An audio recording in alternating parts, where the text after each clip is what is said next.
Lakini kibanda yako nitatembelea kule Kamulu. Nitashukuru sana. Nikuje nione. Nitashukuru sana. Zile una assemble both the sunglasses na and the watches. what kind of outfit is it? Ni watu kama ngapi? We have like a team of like 15 people. 15. Like so wanakujanga. Munalete depending na so you come and assemble. Unazilete kutoka nje, unaziassemble hapa. Assemble, then we sell online. Then you sell online. Yeah. Wow. Yeah. Okay, that's good. Yes. Si utanipatia online mahali naweza nitakupatia. Kucheki. Kweli. Sawa. Nimeshukuru. Okay, thank you. Asante sana. Your Excellency, hapa ni makeup. Huyu ni Abigail, wacha akupigie story. Mambo hasla? Sawa kabisa Abi. Na mambo? Niko poa sana. Hii ni asili yangu, nafanyanga makeup ya harusi, ya TV set, kila kitu. Unaweza kaa chini pia nikugroom. Before uende pale kwa screen watu wakuone kila mtu. Nikuje baadaye ama? Kaa chini kidogo. Saa hizi.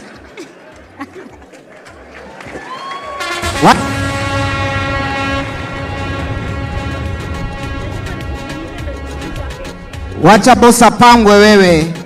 Arembeshwe kidogo, si ndio? This is a creative economy. Msanii kabla aende kwa TV, Your Excellency, hivyo ndo anafanyangwa. Usifikiriange wanakuanga na sura mzuri sana kwa TV. Ni kupangwa. DJ, asante sana. Ama unataka lipstick? Niko sawa. Tungetaka kama unaweza tusaidia because there is a bill that was being passed about taxation of the makeup things and everything. That is going to cost us when you go down, when you tunaanza. We are still the small SMEs when tunajaribu kugrow kuchini. If you can work that out, then so unasema challenge ni taxes kwa because unajua kitaxiwa beauty products. Yeah, getting them it's not that. But I thought we can get some of them locally. Can we? Yeah, they can be made locally. Yes. But if ikitaxiwa from nje, Mkenya mwenye ako hapa nyumbani pia yeye atataka kuuza na bei, pia yeye akuwe na kitu kwa mfuko. Yeah. So you propose we do a combination of whatever is being imported, tupunguze ushuru. Ndio. And then we can do what we can locally. Yes. To produce beauty products. Yeah. Thank you. Ndio. Thank you. Sawa kabisa. Asante sana. Your Excellency, tafadhali ukipakwa makeup lazima upigwe picha. Photography is part of the creative economy. So karibu sana. Your Excellency, utapigwa picha hapo. Governor Alfred Mutua unaweza ukajoin. Musalia Mudavadi, there you go. Hata wewe Abigail unaweza ukajoin.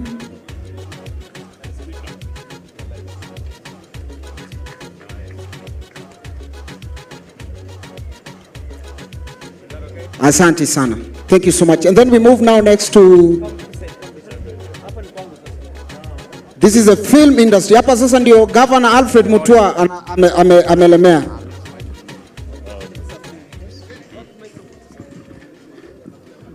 Your Excellency, this is the creative end. You know, the photography, the filmmaking, they have their challenges. So these beautiful filmmakers will take you through it. Wangondu tafadhali. Thank you very much. My name is B. Wangondu. I'm a filmmaker. We make films locally. We use local locations, our fashion, our culture infused into our stories.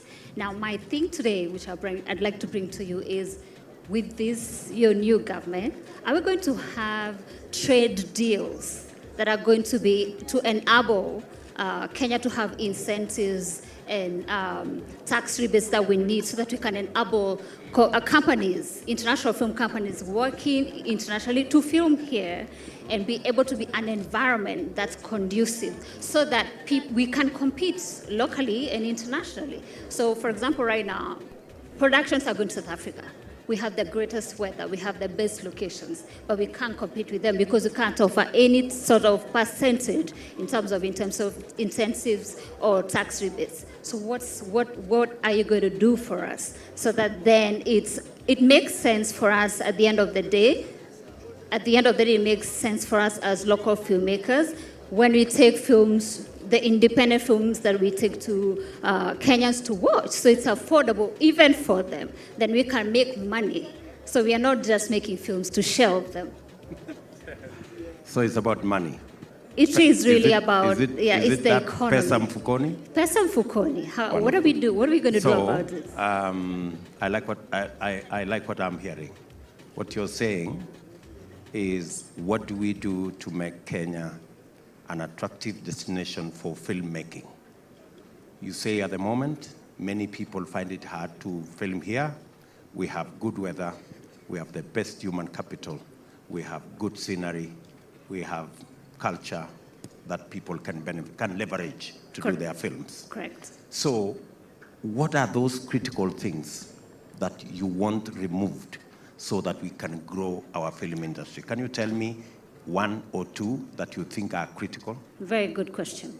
The same way we have trade deals that allow the UK, for example, to that allows us to export our tea and flowers, is the same thing we would like for film. So that at the end of the day, it makes sense for us as from an entrepreneurship perspective. Yeah, the same way it makes sense for avocado exporters. We're the same business. Yeah. So, would you want to ask Kenya government to sign with specific film producers, or do you want a general piece of legislation? A general understanding from different countries, so that a country like Kenya is compelled to have to create content that is for export. So it's not just making local films. We are showing them at Cannes Film Festival, at the Oscars. You know, we are able to sell our culture outside of who we are because they're so comfortable with what we have. But people stereotype us because we don't show us with the best tool that we have, which is storytelling. Wow. Unajua mimi niko kwa industry kidogo. One of the biggest frustrations is people being able to film in our country. People are going to South Africa and others. As Kenya Kwanza, we've been talking about removing requirements, special fees and duties for foreign entities to come and film here. Because if we stop frustrating them at the airport, confiscating their equipment, their drones and other things, if they can just walk in with the rider that they are going to employ Kenyans, then we'll get a lot of Kenyans employed by those film companies, and then they leave their money behind. So we are thinking that way to make it easier for us, so that a lot of people can get. It's funny, a lot of movies that depict Kenya, the story is about Kenya, but the story is filmed in South Africa or Zimbabwe or some of the other countries. So let them come film in Kenya, we make the money, and we're very clear about that. Excellent. I don't know if that will help. That helps, but we have to give international producers a certain level of percentage so that then there is competitive environment. Yes. If they film in South Africa, they're going to get 20% back off of their budget, and their country makes a bit of money that then goes into their film commission. Yeah. If we can't do the same, then we're in a position where more films can be made. This is the first year about 10 films have been made in so many years. The first year. So if we do this from the policy level, then that means the next 5 years are going to be brilliant for filmmakers in Kenya. Yeah, and with me is Karen, who she's the youngest festival director for colleges, and she has a question for you. Okay. Just before she asks the question, the other thing we're thinking about is there's a guy they call the Hustler. I don't know if you've known him. You've seen him somewhere. So this chap here called the Hustler, he has a Hustler Fund. And so youth who want to go into film will qualify for the Hustler Fund so that you can actually get money to make films and make money from the Hustler Fund. Can I say something to that, not to take too much time? If that fund can be annual and for more than 20 filmmakers every year, it will be brilliant. Thank you. The fund is going to be annual. We are committing 50 billion shillings every year, depending on the uptake. If the uptake is more, we will commit more money, because that is money we are sure is going to stimulate the economy so that we can make more money, all of us. Because it's not free money, it's money that you get and then you pay back. But let's hear from this beautiful lady. My name is Karen Dumia. I'm the founder and the festival director for Camp Film Festival. What Camp does is it offers a platform for young and budding filmmakers who are still taking film in school, in college and university. That's why Camp. And then also the budding filmmakers who have just left, and also some who are practicing and they never got the chance to join and learn film. So this year we are taking our festival in Eldoret. We made people submit their films under the theme, What Unites Us, because we wanted to use film as a tool of positive influence. And as I close, I will give you my invitation to support and also attend, which is gonna be an award gala in the 2nd of July. So my question to you, now that you've just talked about the funding, there's a problem that we face in Kenya, and especially when we're trying to source for funds when it comes to film projects that are youth-led.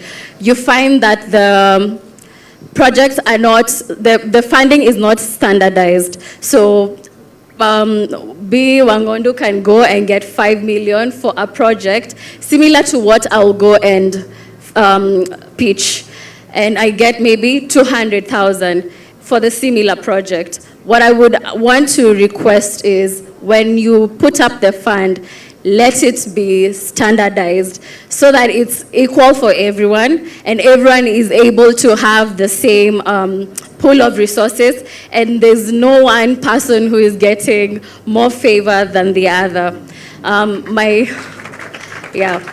My other request would be, or rather a point of I want you to consider with your team is, when we look at the way Africa is set up and it has the youngest population in the world, and it's gonna be the new frontier when it comes to the film industry. And we've seen people like Marvel, Disney setting up shop in South Africa.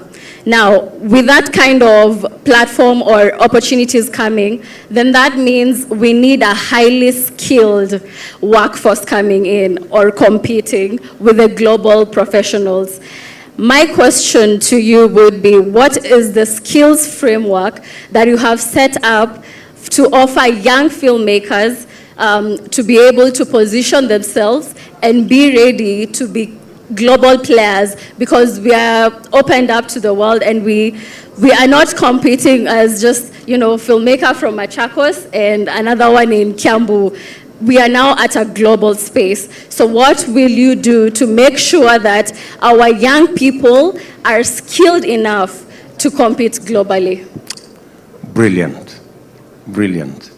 I think you have spoken to the heart of why we shifted our education over the last 10 years from merely formal education to technical education. And in technical education, we are looking at skills. We are looking at competence. We don't want you to just pass an exam. We want you to acquire a skill. And what gets marked is the skill, the competence you have acquired, either as a filmmaker or a photographer or scriptwriter, that kind of thing. So going into the future, we have said, number one, we are doubling the bursary or scholarship level at HELP that's available for people going to learn skills like yours, from 11 billion to 22 billion next year. We want more students to qualify for scholarships so that the completion rate of your education is enhanced. And also, many of the people who go to TVETs or to places where we learn film are drop out after some time because of challenges of financing. So we want to make that complete. We want, when we make a scholarship, we make a full scholarship so that we can look at that. Number two, if you heard me yesterday, I said we are going to change the University Funding Board, the Tibet Funding Board, and also the Higher Education Loans Board, and we are going to change it so that we have the Kenya Higher Learning Skills and Funding Board, so that we can also assess how many filmmakers do we need? What is the new frontier, so that we are not left behind? We need to think ahead of time. Should we be training more philosophers, or should we be training more photographers, or more scriptwriters, or more filmmakers, or more producers? So there must be a continuous process of assessment of where is the skills going, so that we can train people in that direction. And what skills will we need next year, 5 years to come, 10 years to come? Where is the economy going? So that's what we want to do, so that we're not training people in guesswork, and we are not training more people in a field than we need. We must balance, because sometimes we have 300,000 teachers trained, but they have nowhere to work, right? We've offered as Kenya Kwanza that we're going to employ 116,000 in 2 years. But there will be another 200,000 out there. There will be no space for them to teach in class, but they're already trained. That's a resource we are wasting. So we need to balance our training. We need to spend our money well. As you've said correctly, that's the focus we want. We want to do a skills audit, so that we know exactly who we have. And we have also said we are going to reform the National Employment Authority, so that they become a repository of data on who do we have in Kenya, how many plumbers do we have, how many filmmakers do we have, where are the gaps, so that we spend more resources training for fields where we have gaps. Okay. That's the way we look at the future. Okay, thank you. And maybe to just add on to your very brilliant idea is, when we have the skills training go into the TVET, let's have an incentive where when these international productions come to film in Kenya, let's say, for example, the last cohort that is exiting the institution, let them be absorbed into that production, and they be left with the skill, and they can, have it ongoing and pass it over. Let me tell you this. You've raised a very fundamental issue. We had made a commitment which we did not keep. But I want to promise the young people of our nation this time that we must keep the promise on making sure that internship is available 1 year or 2 years, paid by the government of Kenya. 1 year or 2 years in your field.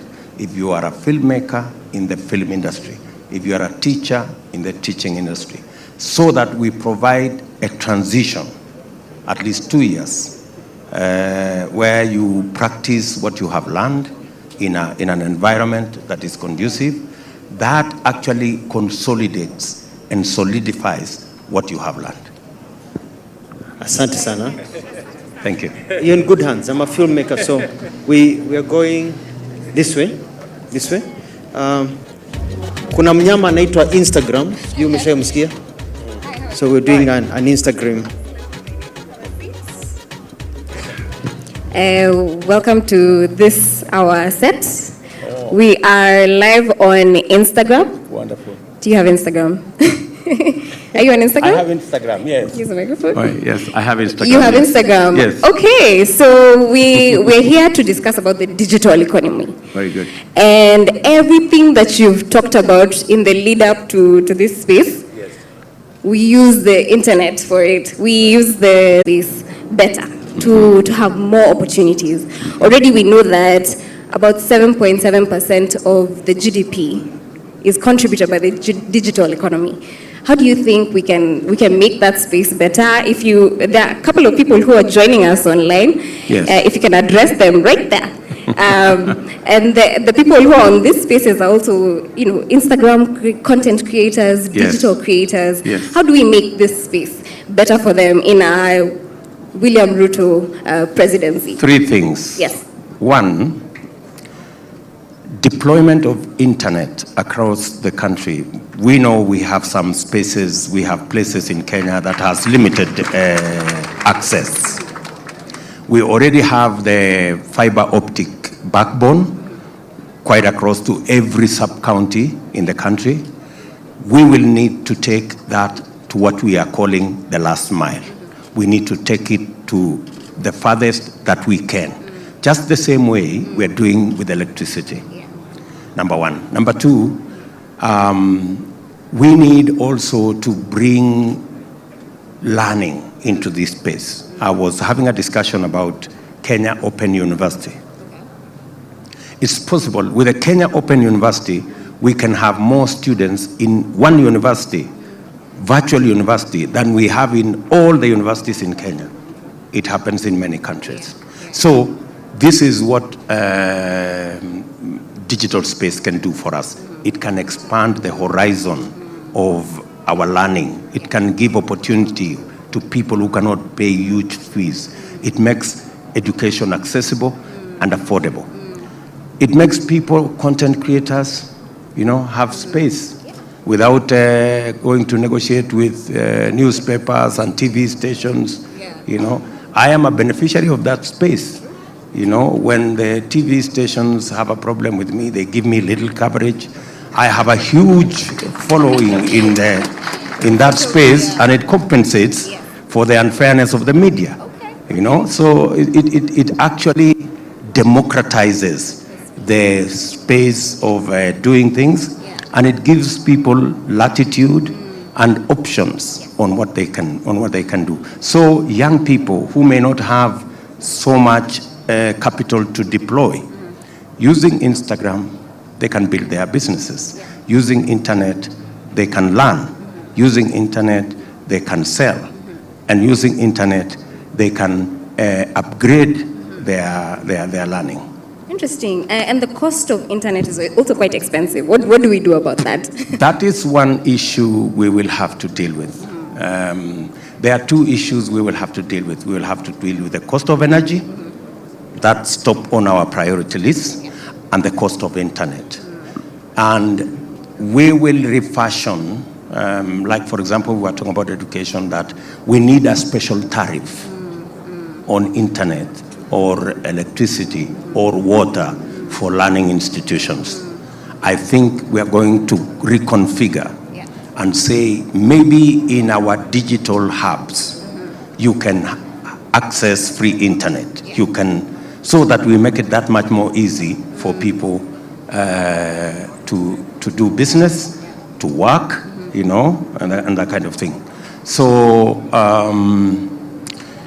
this space is really expanding, Today, on WhatsApp, you can talk to people in America for free, People never believed that would be. It used to cost 200-300 shillings. Now you can do that for free. And I'm sure we are going in that direction. Okay. So a lot of people who are actually on these platforms are young people, obviously. And we know that a lot of young people are kind of skeptical about politics. So, of course, I'm only going to ask you one more question. And what would you say to young people who don't want to vote, 1, and 2, who are wondering, are you actually going to do these things? And how do we know? How do we really know that you're going to implement everything that you've told us all along the way? How do we know that that's what you're going to do? I have a track record that people can fall back to. We committed ourselves to do the SGR. We did the SGR, 700 kilometers so far. We committed ourselves to do 10,000 kilometers of tarmac. We've done 11,000. We committed ourselves to expand electricity connection. We've done from 2.3 million. We are now at 8.8 million. We committed ourselves to shift our education to technical education. We had 89,000 students in Tibet. Today we have 500,000. So I have a track record that people can look at. And finally, to the people on Instagram and those watching, it is said The punishment given to people who don't vote is to be led by fools. The moment you don't go to vote, somebody is going to vote a person you don't like. So get up, pull up your socks, and go vote. And vote for their agenda that will change your life. Yeah. Thank you. So last question, because it's Instagram and it's a light platform. You have to tell us one thing. How did you propose to your wife? Kale men apparently are not romantic. That's a story for another day. That's a story for another day. All right. Thank you so much for being Thank here. you. All right. Asante sana, Your Excellency. Pull it. Part of the creative economy, DJs are very key to the creative economy, Your Excellency. And this is DJ Keith. She's going to teach you how to DJ na pia kuambia challenges zile ambazo ma DJ wanapitia. During COVID waliteseka sana. So msanii, karibu sana ongea na boss. Hello, Your Excellency. Hello, how are you? My name is DJ Tev. DJ Tev. Yes, I'm a female DJ. Tev as in T-E-V. Oh. Kulingana na kwenye ulisomea. Yeah. So, challenges zangu ziko kwa hii platform yetu ni these equipments they are very expensive. So I was requesting like kwa government if tunaweza get like a loan ya kuzibuy like upcoming DJs. It's very expensive. They cannot afford it. It's almost one name. So yes, yote ni almost one name. Na ukichukua loan unalipa na interest iko high. So nilikuwa naomba kama tunaweza hiyo interest ipunguzwe. Ndo Mkenya wa kawaida like the hustlers wanaweza kulipa hata kidogo. Yes. I thought a DJ comes with a skill. I thought all this belongs to somebody else. You just come and do your thing. Yes. Is that the case sometimes? Yes, there is. People hire. Na kuna wenye they just even hiring is expensive. Okay. Yes. So kuna wenye wanataka zao ndo ukitoa like a gig like vile nimekuja. Correct. So unaweza kamda zako tu. Okay. Is it possible, for example, for you and 2, 3, 4, 5 of your other friends to come together and own this jointly and you can share it? Is it a possibility? Yes, you can. You can even have an academy. Academy. Yes. Explain to me. I'm lost. Kusoma DJ. Yes. Lazima uende kwa academy. Oh, yeah, you know, it's like a job, like any other job. Unaweza shule and then ukitoka. Yes. So tunaweza like they can have five, a group of 5. They take a loan, they buy all, they have all the equipment, and then wanaweza anza kufunza. Okay, very good.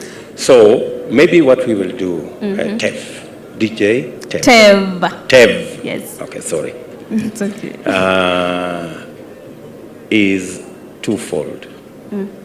We have now a program that all students coming out of technical training with a certain skill, we are going to tool them. We're going to buy for them the first tools of trade, right?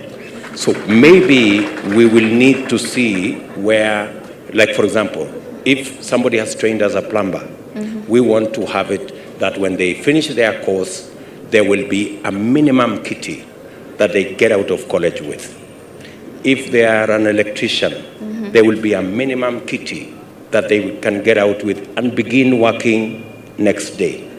Maybe then it would be necessary for us to think, what do we do about DJs?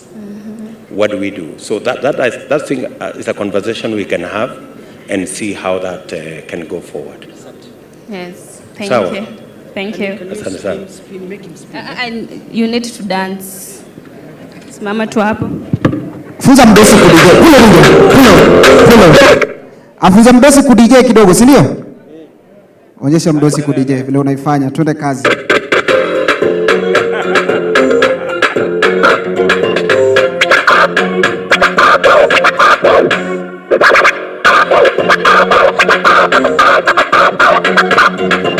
Asante sana. Thank you so much. Your Excellencies are welcome to the next booth. The next booth is all about health. Mambo ya health, na nikamkaribisha Dr. Felix. Bwana Wetangula is already here. Karibu sana. Walisema lazima ufike ndio nipime. I'm going to welcome Dr. Felix to take us through this. Karibu sana daktari. Thank you and welcome, Your Excellency. My name is Felix with Focus Hospital and Medipal suppliers. So, Your Excellency, allow me to present a few issues and factors that are affecting youths in the health system. Your Excellency, we are in a devolved country whereby the health system was devolved and the human resource has become a serious menace to the counties. And looking at the facilities such as primary health care, level 3, level 4, we have insufficient staffs in those facilities. But contrary to that, Your Excellency, we have graduates from Kenya Medical Training Orange every year. But out here, they are takamaking for the lack of job. Why is it so hard, Your Excellency, to equate that level of labor to the requirement of the Labor and Relations Act?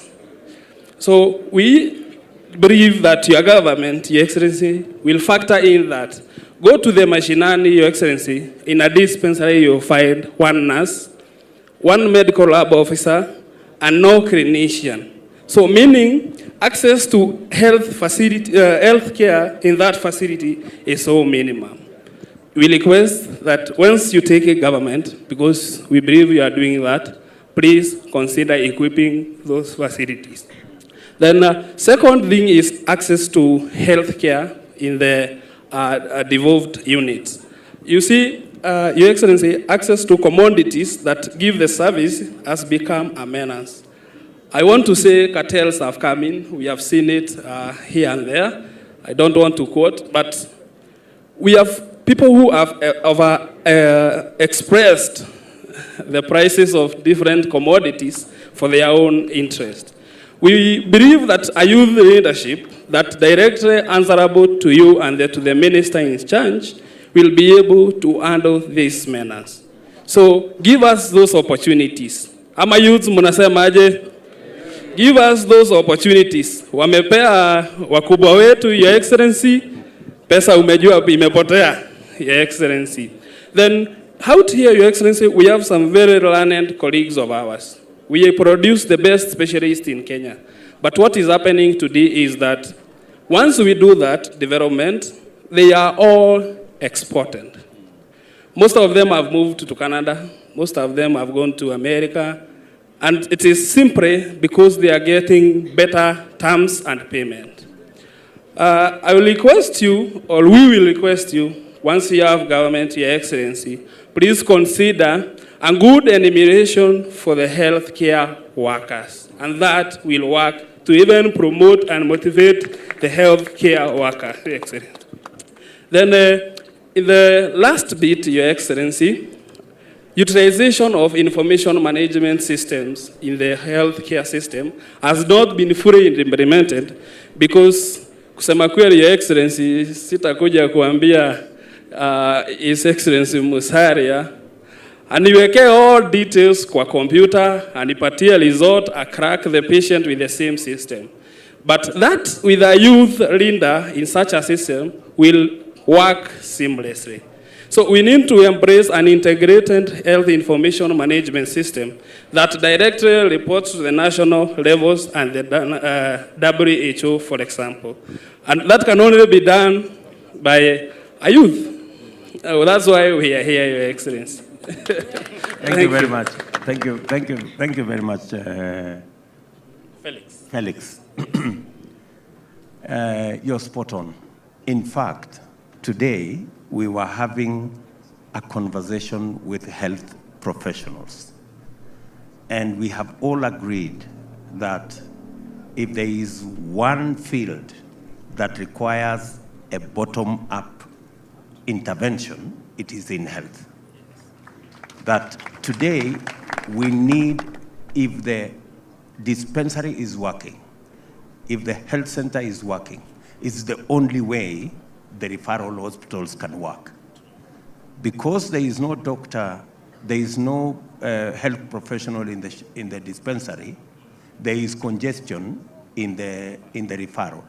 So we lose at the dispensary and we lose at the referral. So we have agreed, for example, as Kenya Kwanza, we know that there is a big shortage of health professionals. We have given a commitment today that next year we will hire the first 20,000 health professionals. Thank you. And I am sure majority of them will be the young people of our nation. Asante. And our approach will be tied to what you have said. The one thing that is missing in our whole healthcare infrastructure is information. And it is because it has become difficult to procure a health management system. We have tried, cartels brought problems, but I want to commit to you that it's going to be our 100-day commitment that we will have a health system management, a health management system in our country. That way, health and patient information becomes portable. And you don't have to repeat tests. Yes. When you go from one hospital to another, when you go from one facility to another, when you go from one county to another, you don't have to transport your health data. It will already be in the system. All we will need to put a caveat is how to protect that data from people who don't need to know it. So I think you have hit the nail on the head, and that's the way to go in matters health, and that's the only way we can secure the young people for them to be available tomorrow to build their country. Thank you, Your Excellency. I should have given a disclaimer, Your Excellency. We have a patient who is recovering. Okay. So, Mheshimiwa Wetangula, begin on him. So, Your Excellency, the point that I want to bring in is mental health care. In the counties or the developed units, psychiatry service or psychiatric medical services are very much inaccessible, simply because you cannot get a psychiatric doctor in a health center, in a dispensary. You only get those professionals in a level 5, or those that have tried in a level 4. But look out here, Your Excellency, the youths are depressed. The youths are using alcohol to some extent that are becoming even unmanageable. The youths are also abusing drugs, not because of their will, but circumstances are leading them there. Not only even the youth, even the professionals, us in the medical system. We get stressed up because of even the economy or even the items that are happening in our situation. Your Excellency, when you come in, please, let us look at those figures. It is so alarming that 1 in every 5 people has a mental problem. So I believe we can count ourselves and know who has a mental problem. But, Your Excellency, please respond to that. Absolutely. In fact, you are spot on. On the matter of mental health, it is really a serious problem. And you cannot just say youth are abusing drugs or youth are abusing alcohol. Even many leaders are abusing alcohol for the same reasons. Many adults, I know, are abusing alcohol because of pressure, so it's a societal problem, and it is a big problem. And I agree with you entirely that mental health is becoming a very serious issue, and we should train more people to deal with psychological challenges, making sure that these people can be treated with professionals who know how to handle, because sometimes you may think these people are sick, but they are not sick. They're just mentally, they have a problem, destabilized mentally, and that's what the future we want to look at. So, as you have said correctly, the training of our health professionals, especially the new fields of psychological help and support, are new fields that we need to inject more training. And precisely why we as Kenya Kwanza have said we want to merge the University House Funding Board, the TVET Funding Board, and the Higher Education Loans Board, and make it a skills and funding board, or skills and funding authority, so that we can continuously assess what kind of professionals do we need trained. And those are the people we, using affirmative action, we pay more for the people we need in our society to come and deal with the challenges that face us, rather than training more people in areas that we already have a surplus, or in areas that may not be an emergency or may not be required immediately. Your Excellency, kidogo mimi na represent wale mavijana wa mtaani, masofara na vijana wana combat na unemployment. So unapata hapo kwa mental ill health, wale wanaafektiwa sana ni mavijana, na vile umesema hata kuna mabuda wanaafektiwa, kuna ma-professional, but at least wewe na mabuda wanaweza afford hizi ma-services. Sisi ukienda mtaani hauwezi pata services kama ya mental health. Mali kama Nairobi County ni moja peke yake, na wanadeal na uwazimu peke yake. So unapata vijana wengi sana waliingililia hizi ma drugs na substance abuse juu ya unemployment, depression, but with the time anajaribu kutoka hapo, but sasa amekuwa so addicted, so unapata hata kutoka na kwa shida, na hizo rehabilitation center ni very expensive.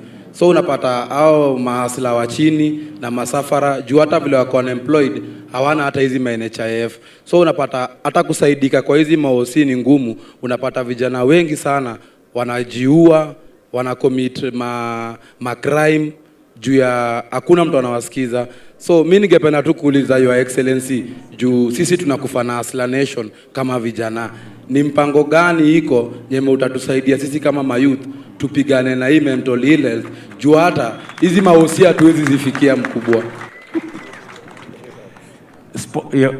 You have spoken for many, and let me tell you this, my good brother Haji.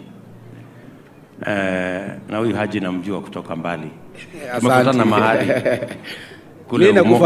kule Umo. Ni ukweli. Sasa what we have done with our healthcare, we have done two things. We have said that our healthcare will have 3 layers. Even those who cannot afford NHIF, now the law has been changed so that everybody who is over 18 years, whether you have money or you have no money, you will be enrolled in NHIF. Everybody. Thank you. That is number one. After you have been enrolled, there will be categories. There will be categories of people like the ones you have mentioned who cannot afford. That does not mean they cannot be treated. That health insurance, the health insurance we are going to give everybody who is 18 years and above, that health card will give you treatment for what you have said, even if you don't have money. That's number one. Thank you. Then there will be assessment of category number 2.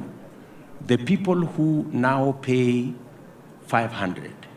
We have worked out our numbers, and we think instead of those people paying 500, we will reduce it to 300 so that we can have greater access. And then we have said, people like myself, who today I pay 1,700, we will move it to about 3,000 shillings every month. That way, instead of me coming to do a harambe, I better pay 3,000 and support the people who cannot afford to pay, so that all of us are covered. So that is the new strategy we have put in place as Kenya Kwanza, and that is what we are going to speak to you about on 30th of this month, and that is what we want you to vote for on 9th of August. Kidogo na nikirudia tena, nimekwambia Nairobi County ni moja na hii ndio capital city, Your Excellency. Mimi ningeomba sana nikiotetea mayouth wengine wa Kenya, kama tunaweza create more facilities Kenya nzima, Your Excellency, ndio watu wa mashinani si lazima wakuje Nairobi kutritiwa hii mental health, na ni kitu sana inaumiza mayouth Kenya nzima.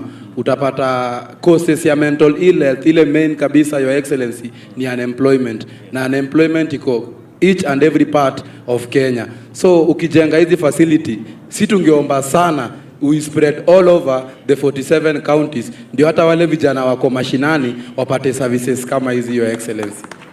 Yani sasa wewe Haji, ulikuwa unafikiri hiyo NHIF ita benefit watu wa umo peke yao? Nikisema hiyo facility nimesema that is going to be available nationally in every county. And I like what you have said. Wewe umesema hii tatizo inatokana na ukosefu wa ajira. And you have hit the nail on the head. The real challenge we have is opportunities for young people, either to work or to do business. Wale ambao hawana ajira wakijaribu biashara wanakosa credit ya kufanya hiyo biashara. Kwa mfano, ACBO, access to government procurement opportunities, tulipatiana 30%. Only 7% was taken up. 23% was not. What is the biggest problem? Vijana anapata LPO, anatafuta mahali ya muti supply, anatafuta pesa, anakosa. Hiyo opportunity inapotea.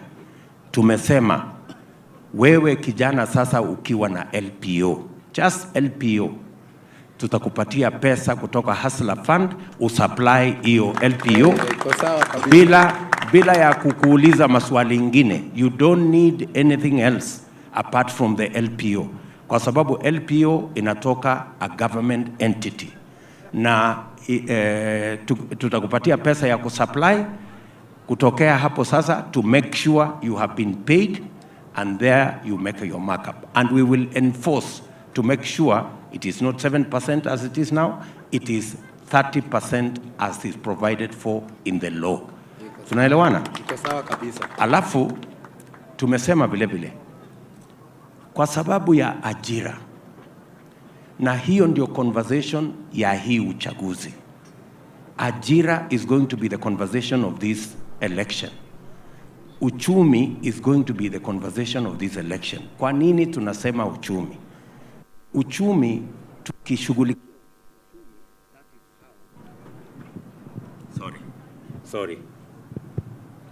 tukishughulikia uchumi, that is how we are going to create jobs. Sisi tumesema kama Kenya Kwanza ya kwamba mwaka huu for the first time tumekuwa tukiongea tunataka kugrow the economy, alafu economy create jobs, alafu vijana wapate ajira. Lakini utafiti umeonyesha ya kwamba you can actually grow the economy but you end up with no jobs. So the economy is growing but a few people are happy. You know, tumesema kama Kenya Kwanza, we are going to be deliberate about where we invest and our in the housing.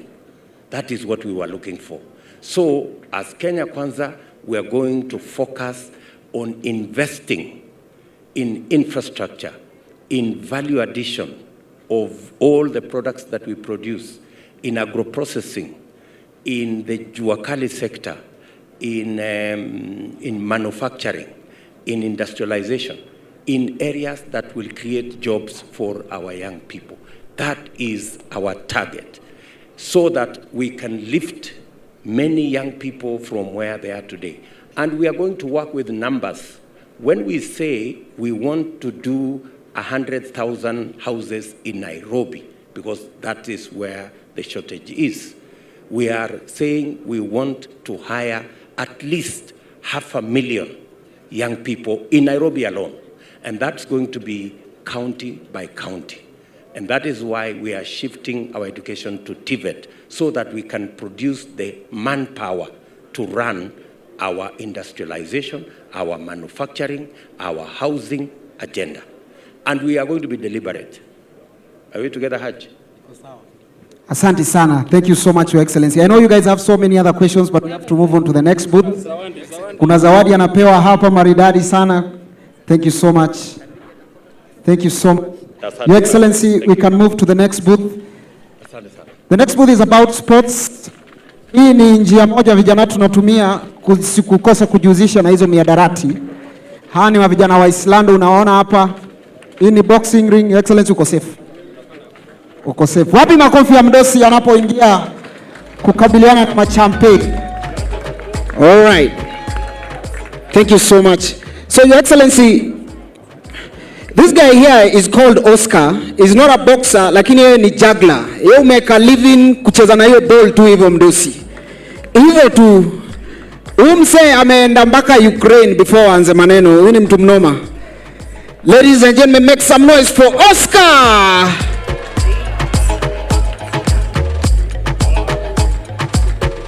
Noma sana.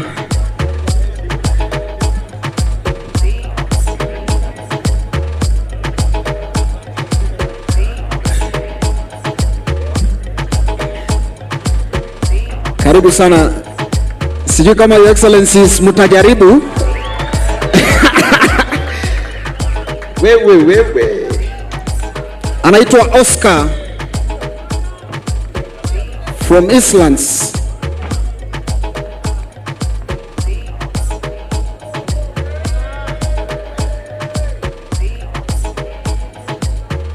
Bas, jameni ndugu zangu, wapi kelele ya Oscar tafadhali? Anasafiri mpaka nchi za nje kucheza na hiyo ball tu hivyo, anaiweka kwa mkono pale, anazunguka nayo, vile inazunguka ndio anazunguka, vile anazunguka ndio anazunguka. Sijui kama bwana Wetangula anawezana na hii. Asante sana Oscar. Wacha Mheshimiwa Wetangula tutaona kama atatoboa. Your Excellency, that's an international move. Wapi makofi ya Oscar tafadhali? Congratulations. Asla anajaribu pale. Asla anajaribu pale.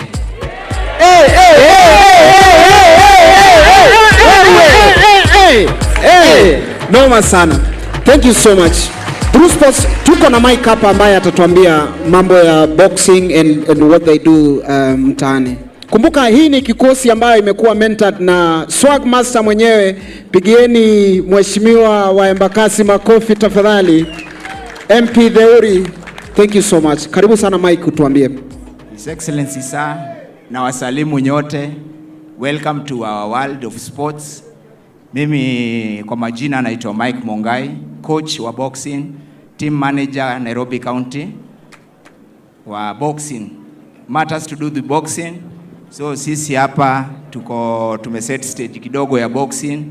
We use boxing kusaidia vijana mtaani. Upande ya Eastlands kuna a lot of drugs, crime. So tunajaribu kwa through boxing and football with my fellow brothers wako kwa pitch ya mpira kumenta youth, kuwafundisha away from juu kuna ukosefu wa kazi sana. So sisi tunatumia sports ku recreate time mingi sipotee watu wakikaa kwa mabase. Mtani tunaziitanga base idling, zile watu wanakaa chini kwa street corners. So we try to get them from the street corners, tunawaleta kwa majim na viwanja za mpira zile ambazo ni ziko chache, tukisema to do with Nairobi juu social amenities halls hatuna.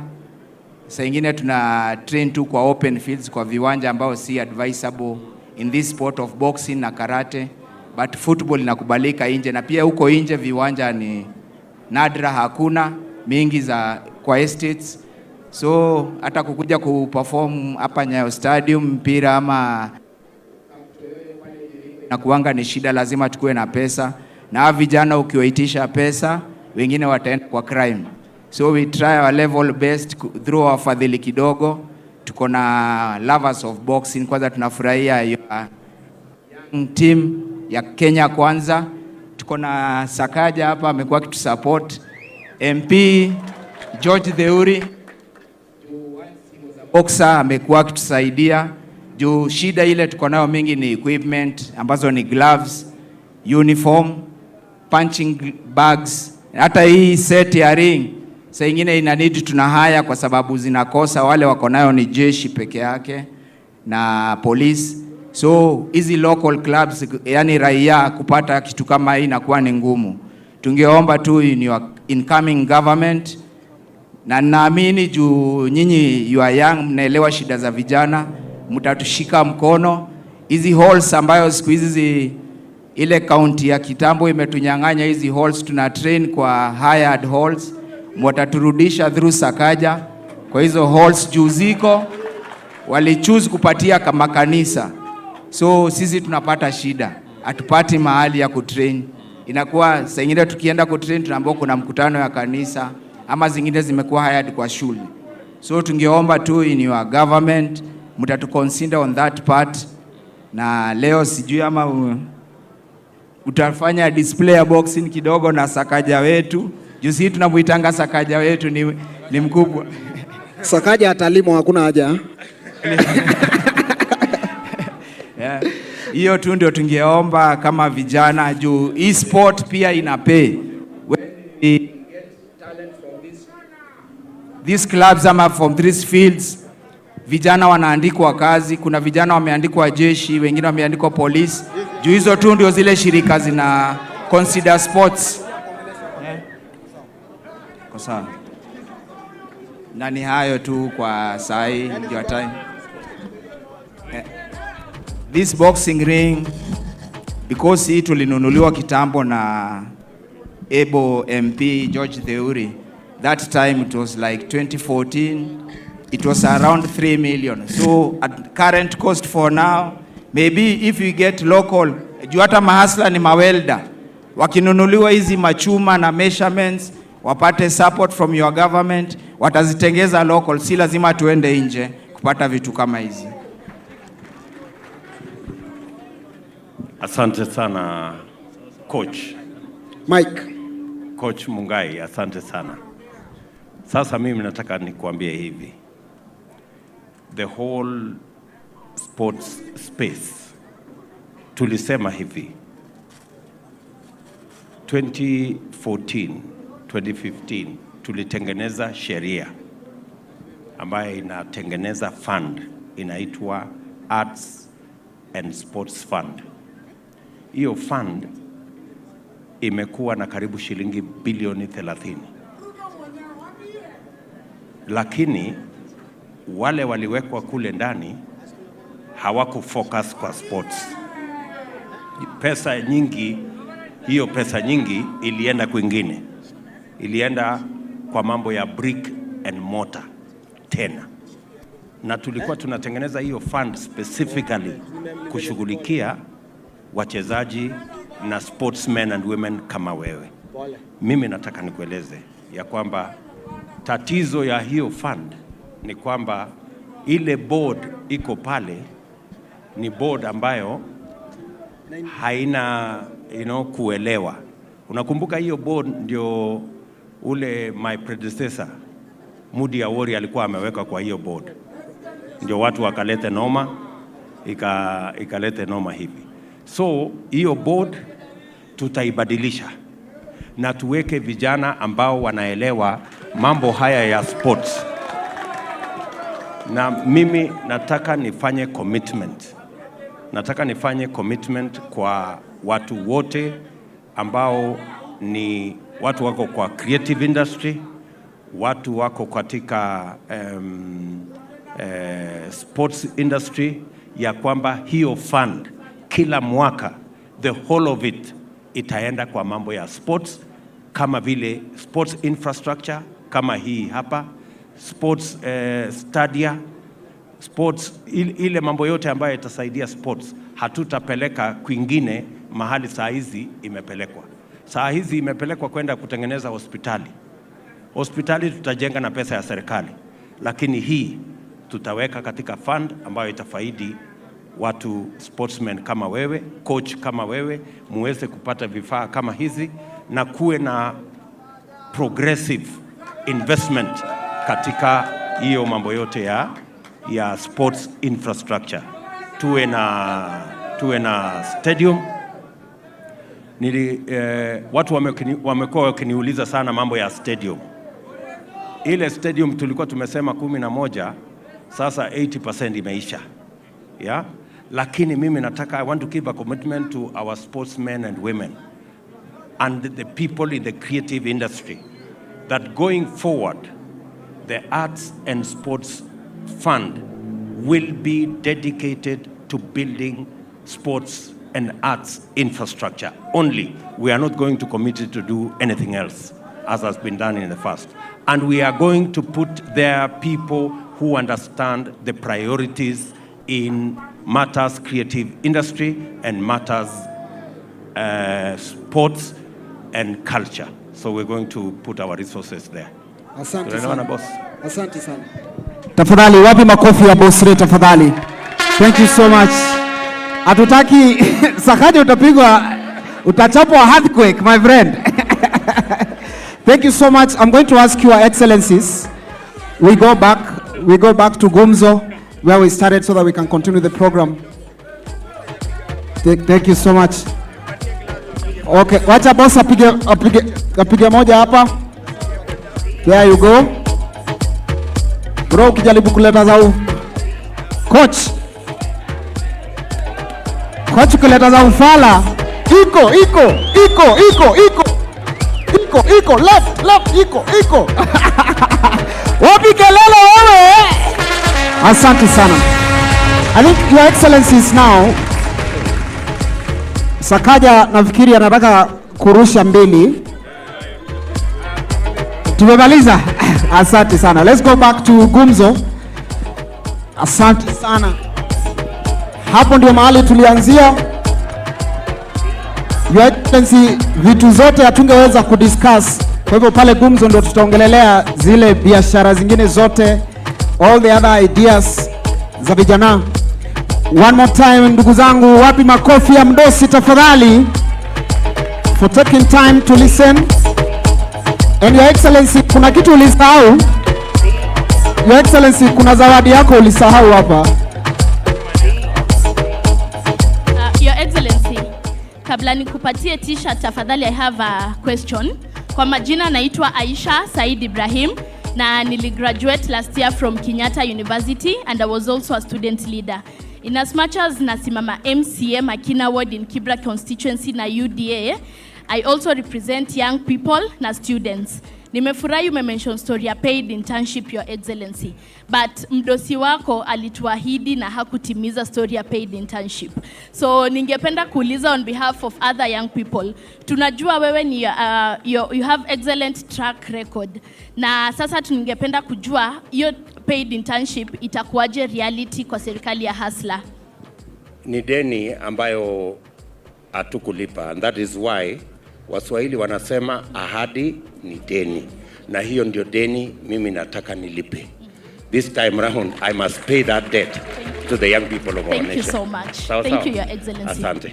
Asante sana. Your Excellencies, nawakaribisha hapa kwenye Gumzo. Bwana Moses Wetangula, karibu sana. Mheshimiwa Sakaja, karibu sana. Your Excellency Nyoro, na kuona, karibu sana. Asante sana. Thank you so much. Sasa ni gumzo, tuongee gumzo mtaani kidogo. Gumzo mtaani. Lakini kabla ya gumzo, wasee, siwasikii, wasee, nionyeshe mkono kama tunaendelea vizuri. Mkono. DJ, kabla tuanze gumzo, Your Excellency, unajua unaongea sana mambo ya bottom up, pesa mfukoni. Kuna mahasla nataka kuita hapa ambao wametoa wimbo ya pesa mfukoni na bottom up. Hawa ni mahasla wa Islands kutoka Buruburu. Ladies and gentlemen, let's introduce Brooklyn Boys in the building. Wapi makofi yao? Karibuni sana manzee wase. DJ if you're ready.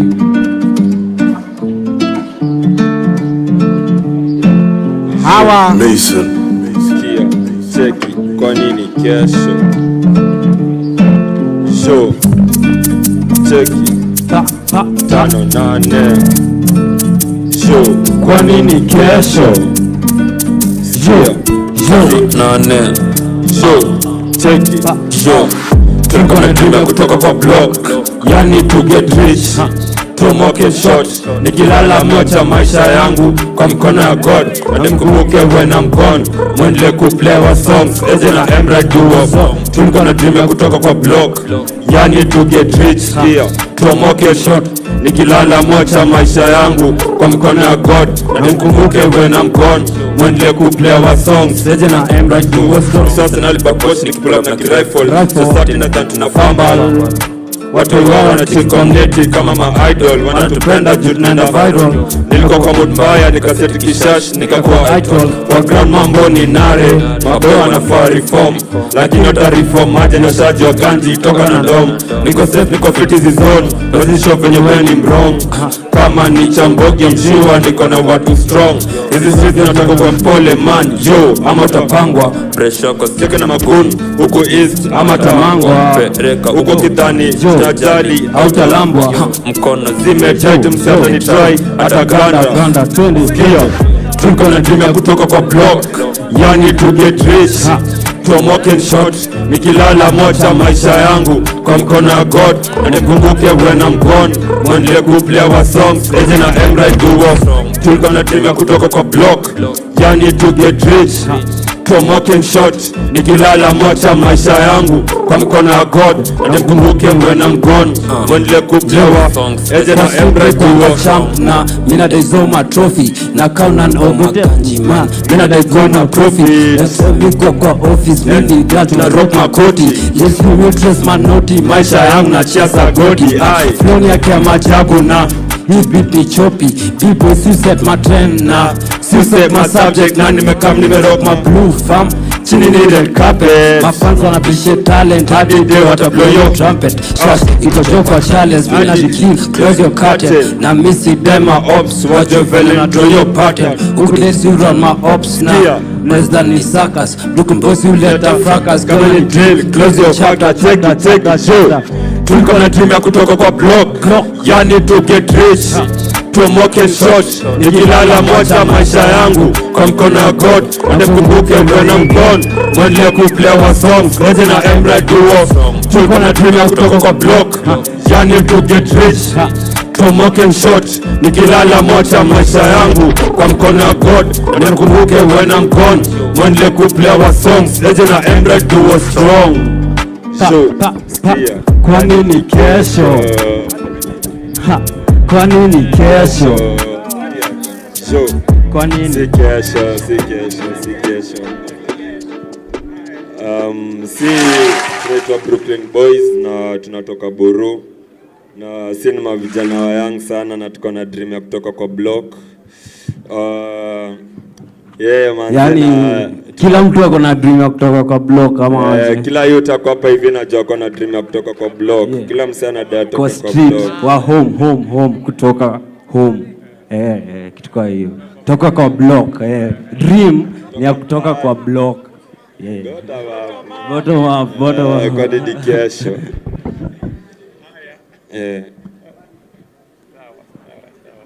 Asante sana. Thank you so much. Let's appreciate our hustler tafadhali. Asante sana. Your Excellency. Leo tutakuzungusha sana lakini utanisamehe. Naomba tukupige picha tu hapa. Hizi ndio picha tunatumia. Hii ni 360 mdosi. Ukisimama tu hapo, huyo operator anakupanga mara hiyo hiyo. Ya upangwingwi. Unaweza fanya maneno kidogo. Hey, hey. Maisha yangu. Hey. Washughulika yako. Hey. Napendeza kwangu. Hasla. Washughulika kwako. Hasla. Ho. Come.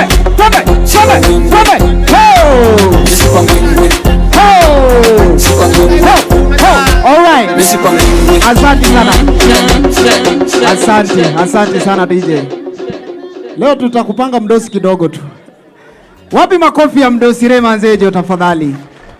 Ndakuomba mdosi turudi kwa gumzo ndio tuendelee na mastori. Lakini ndani ya nyumba kuna jamaa mmoja ambaye ametuinspire sana sisi wasanii, vijana wako hapa. Let's appreciate Mheshimiwa Jagwa ndani ya nyumba tafadhali. Make some noise for Jagwa, ladies and gentlemen. Karibu sana.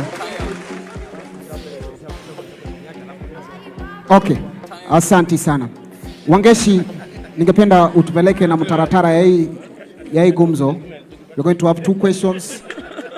Na wewe ndio utakuwa bosi yetu. Karibu. All right. Karibuni sana kwenye gumzo. Na remember tuko live kwenye Ghetto Radio 89.5, and of course most of the issues ama vijana zimekuwa so much addressed, and I am happy kwanza to point out a few leaders wenye nimesikia wamefanya vitu mob sana, especially kusupport the young people ikuwe ni sports.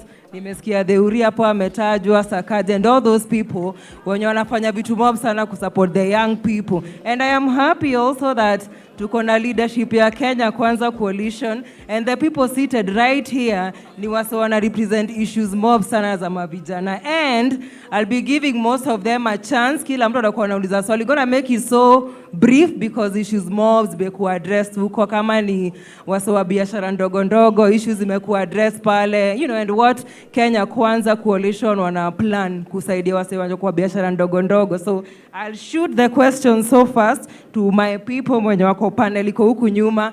Na ile swali ya kwanza yenye watu walinituma nayo kwa wenye walisikia tunakuja kupata na DP. Enda umwambia tuna do. Enda umwambia tuna do. Na mtu wa kwanza hapa mwenye ana address, you know, the cost of living na venye situation iko kwa ground. Ako hapa kwa panel. Chipukizi utampatia microphone hasa pa ndio aweze kuuliza swali yake. Your Excellency, mimi naitwa Duale na si ule mwingine. Mimi natoka Nakuru. Your Excellency, the price of fuel or the cost of fuel has increased.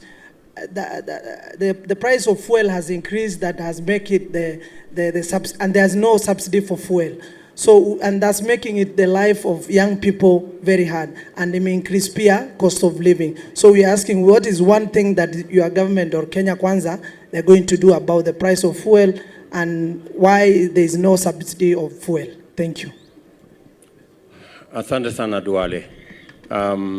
Ukifuata campaign yetu kama Kenya Kwanza, tumesema kama kuna jambo moja lazima tutatue ni kupunguza gharama ya maisha.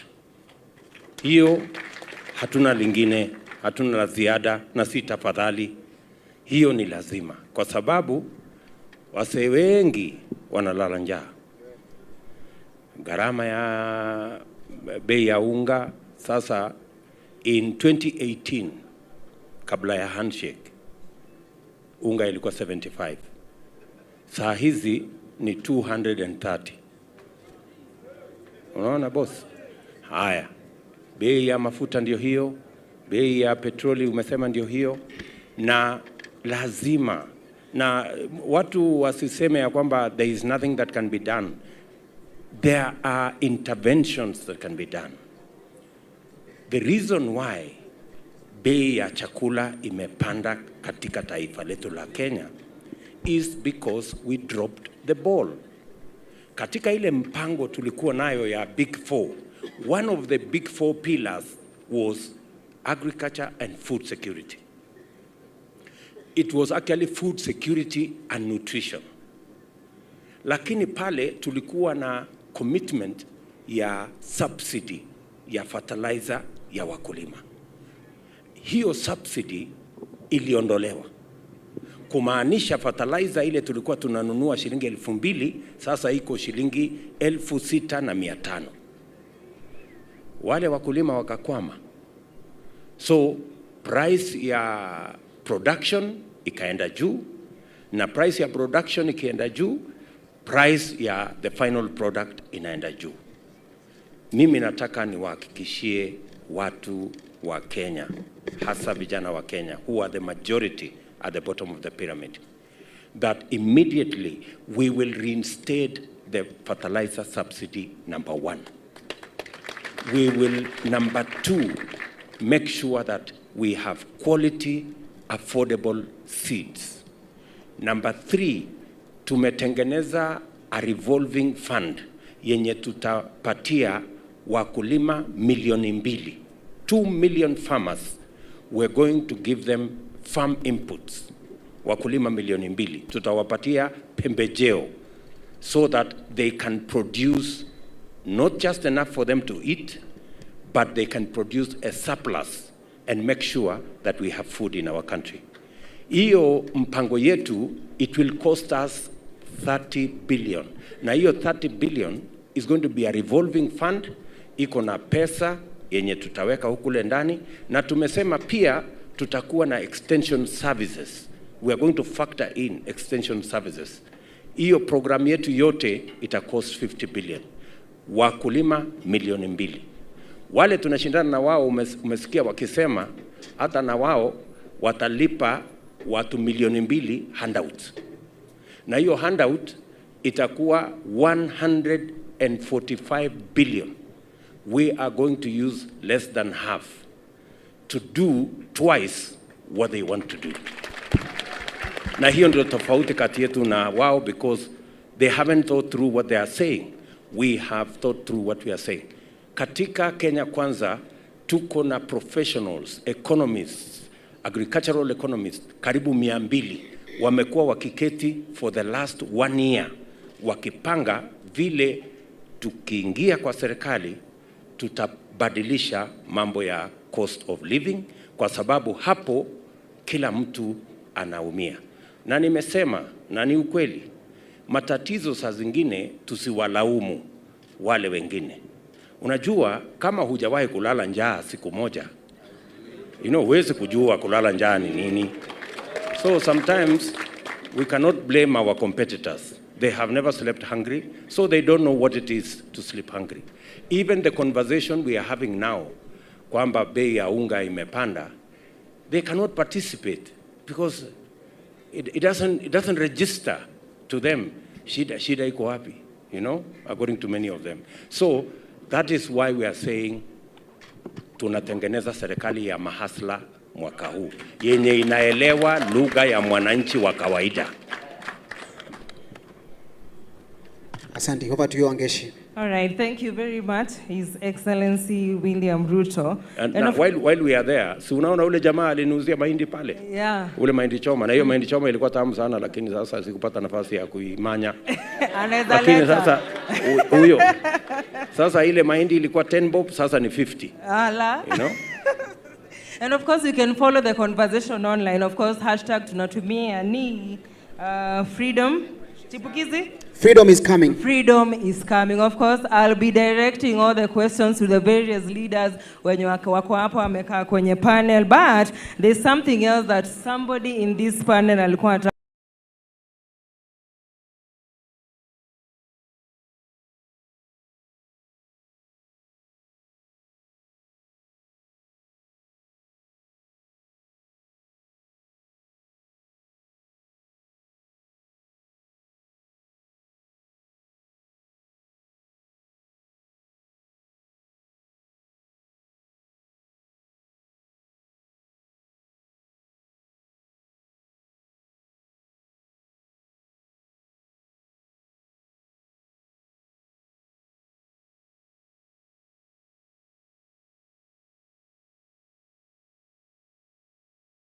there's something else that somebody in this panel alikuwa anataka mention about, which was the grow fish.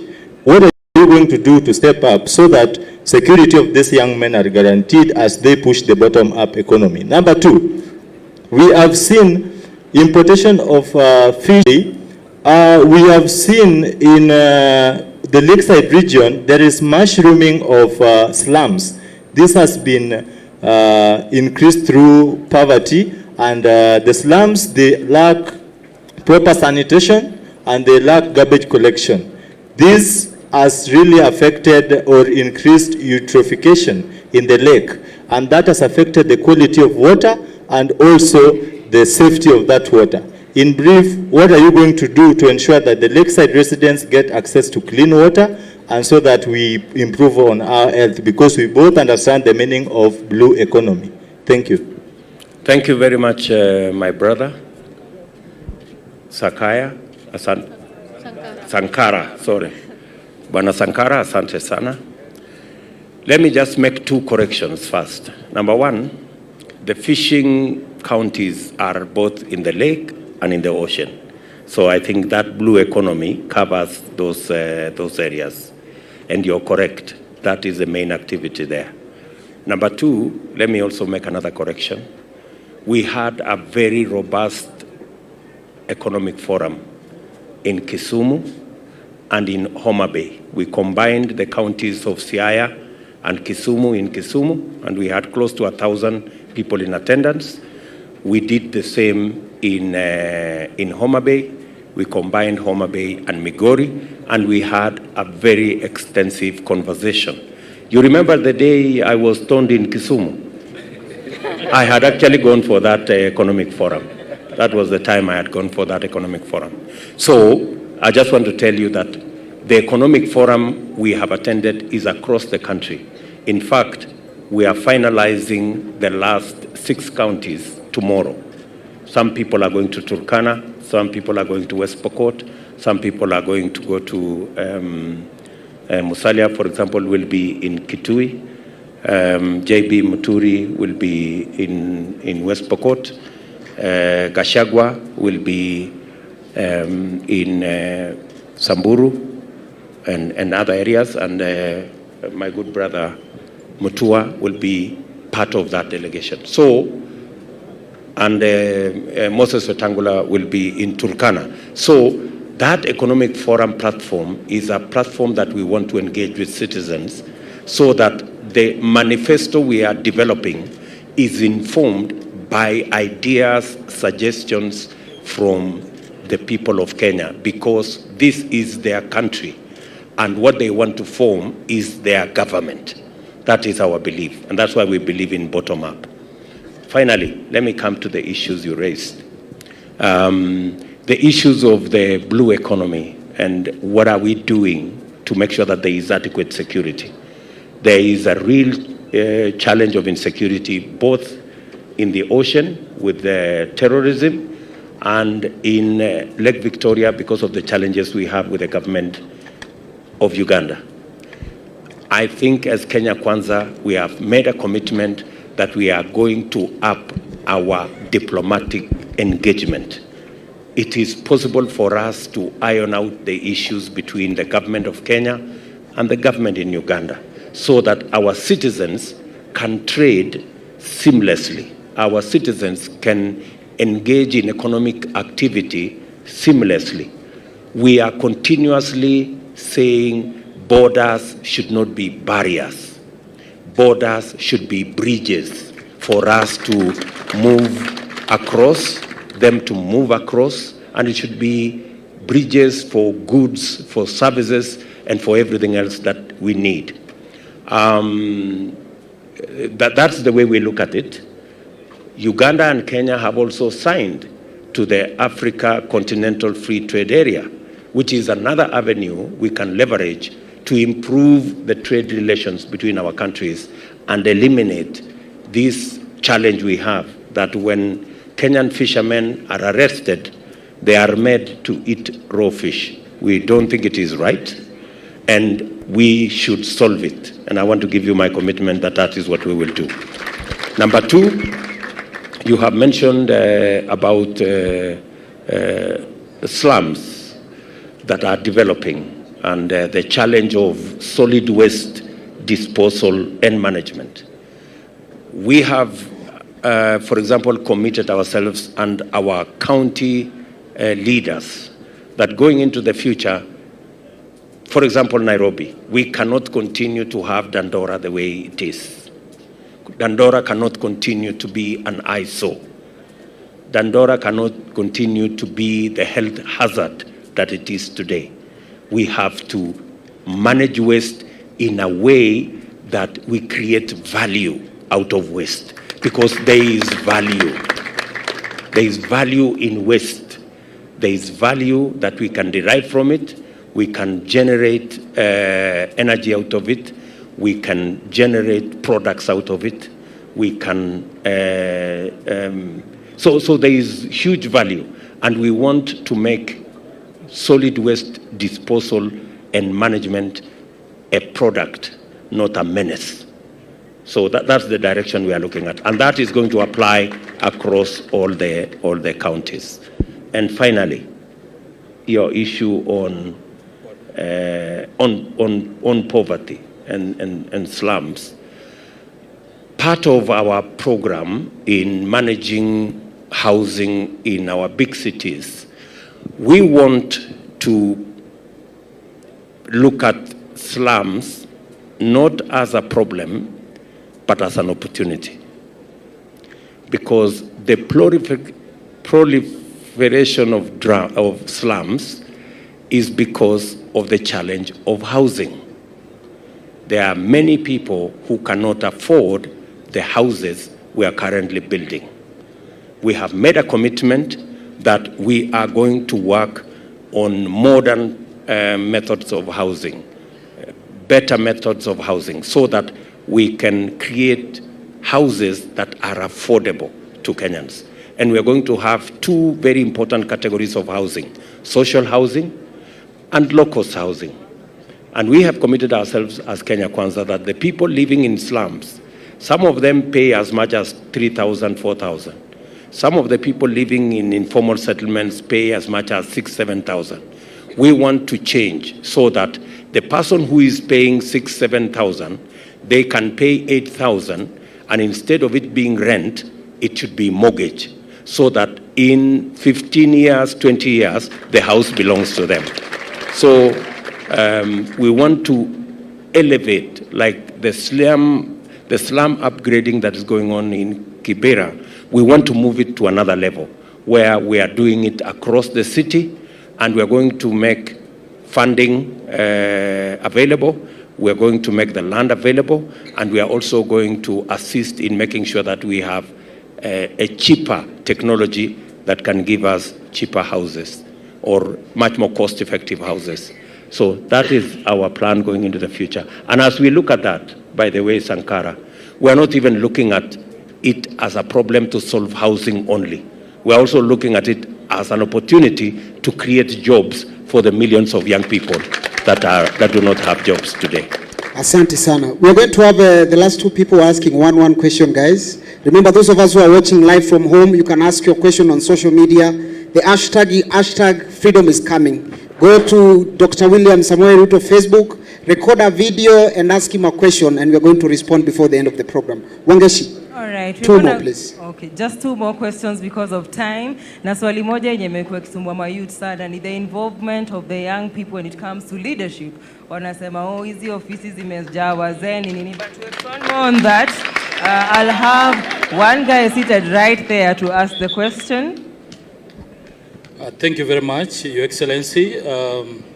Vijana oye, I'll be very brief because, Your Excellency, this is a very serious conversation, especially on leadership. My name is Omulo Jr. I'm a young person, a member of the National Youth Council, and a director in a party that is led by Musalia Mudavadi. Your Excellency, by extension, I've seen even in Kenya Kwanza, we have young people leading, over 70% in leadership. But today, most importantly, Your Excellency, we want to talk about issues that are affecting young people in leadership. In this Kenyan government, Your Excellency, we have challenges. At the same time, we have policies that are there, we have platforms that are there, we have institutions that are there, but they are not well coordinated. For example, Your Excellency, we have functions and programs that are put under different ministries. The National Youth Council is put under the Ministry of ICT. We have the National Youth Service is put under the Public Service. All these youth functions are not well coordinated. And giving you a good example one by one, in the National Youth Council, which is an act of parliament that is meant to coordinate, that is meant to come up with policy issues in parliament, that is a link between the government and the youth, has not been given enough funding. Can you commit in your government that when you take over as president, you will give enough funding to the National Youth Council so that we can have elections of the youth at the ward level, representatives that will be able to give a clear direction of the young people at the ward level, at the constituency level, so that they can be absorbed at the county level as youth advisory board to be able to advise the county government on youth issues. Secondly, Your Excellency, the National Youth Service. The National Youth Service has been receiving a lot of money from the government, but the National Youth Council, the service has not been able to provide revenue to the government. They have huge parcels of land, they have a lot of resources that if we are able to tap on, they can now regenerate revenue back to the government and create more employment to the young people. Can you give us a commitment that when you take over as President of the Republic of Kenya, you'll be able to transform the National Youth Service so that those who graduate can have meaningful employment and we can tap on the resources that are there to create more employment. Finally, Your Excellency, all these issues to be coordinated and mainstream. Can you assure us that we will have a standalone Ministry of Youth that is led by a young person that will be able to coordinate and mainstream all these issues together? Thank you, Your Excellency. And because we are three, I only want to give second to Kiere and Zach to say something. Hamjambo. Hechi, fiti. Kwa majina anaitwa Kevin Kiere. I'm a wakili by profession. So just to affirm what Omolo has said, you find most of the time we have good policies that tend to favor the young people. And at the same time, the youth comprise the biggest component of our society today. But unapata at the end of the day, si vijana tunakaa kama marginalized. Actually, to make it even worse, iko kwa sheria ya kwamba vijana are already marginalized. So to affirm to what Omolo is saying, you find that at the end of the day, these policies need to be monitored, they need to be implemented, and they need to be put in place. As much as we are doing that, we find that we have less representation kwa county assembly na kwa national assembly. Na sasa hivi tunaangalia, tunaona wamama wamejipanga na 2/3 yao. Sisi tunataka tuwashue kwa serikali yako ya kwamba tutakuwa na 2/3 ya vijana. So that in each and every ministry, in each and every parastatal, hata county administrators wanafaa kuwa vijana. Ama namna gani? Sindio? Siamba county admin na ward admin wanafaa kuwa vijana. Sindio? So we need to see such policies, Your Excellency, to be put in place. And even our leaders in Kenya Kwanza, they should ensure that this is the first business in the first 100 days once we form government. So that this issue of young people, 2027 tusirudi hapa tukiongea mambo ya vijana mashida, sindio? Then at the end, at each and every International Youth Day, kindly we need a presidential address, unatupatia vile tumefikia on matters youth implementation and matters solving youth issues. Asante sana. Thank you very much, Kiarie, and my good brother, Junior Omolo. Let me say just 3 things so that I can allow my colleagues also to say something about, because it is the real elephant, you know, the participation of young people in our country, their contribution. And let me say the following. Our focus, you know, the reason why we have these challenges is because we need to go to the root cause. First, we must get good quality education for our young people. And we must open those opportunities for everybody. And we must allow everybody to pursue their talent. I'm speaking here as a parent. My son wanted to be a pilot. As a father, I didn't think, pilot, no. So I told him, no, you must go to university. So he said, okay. You want me to go to university? Okay, I'll go to university. So he went to university. I thought by the time he finishes 4 years in university, he'll have forgotten about being a pilot. He came back after the degree. He brought the degree and said, okay, here is the degree. I want to be a pilot. So I didn't have a choice. I had to look for a flying school for them. I want to say we must allow every young person to pursue what their talent is. And the education we have should be sensitive. If one wants to do film, one of my daughters wanted to do film, I refused because I thought I knew better. So this is why we need to look at that. So what I am saying is the following, that we must first have the right grounding for our young people.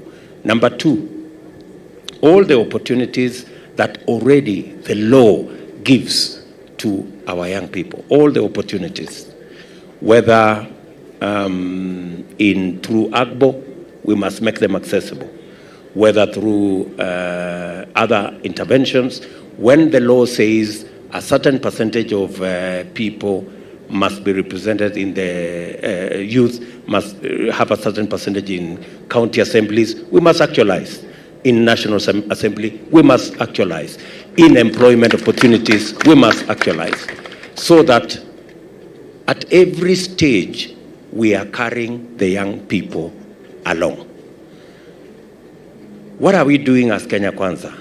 We have said what we will do in education, in health, and we have made our contribution in nominations. We commit that we will have a youth ministry. That's number one. But beyond a youth ministry,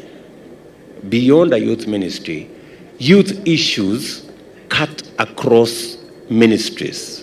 Youth issues cut across government. You cannot consolidate all the youth issues into a youth ministry. Do we agree?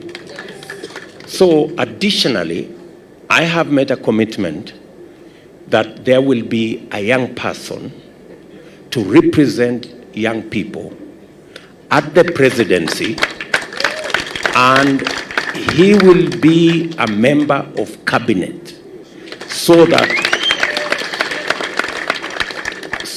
that young person can speak authoritatively to every issue that comes to cabinet from every ministry and make sure that it is youth sensitive.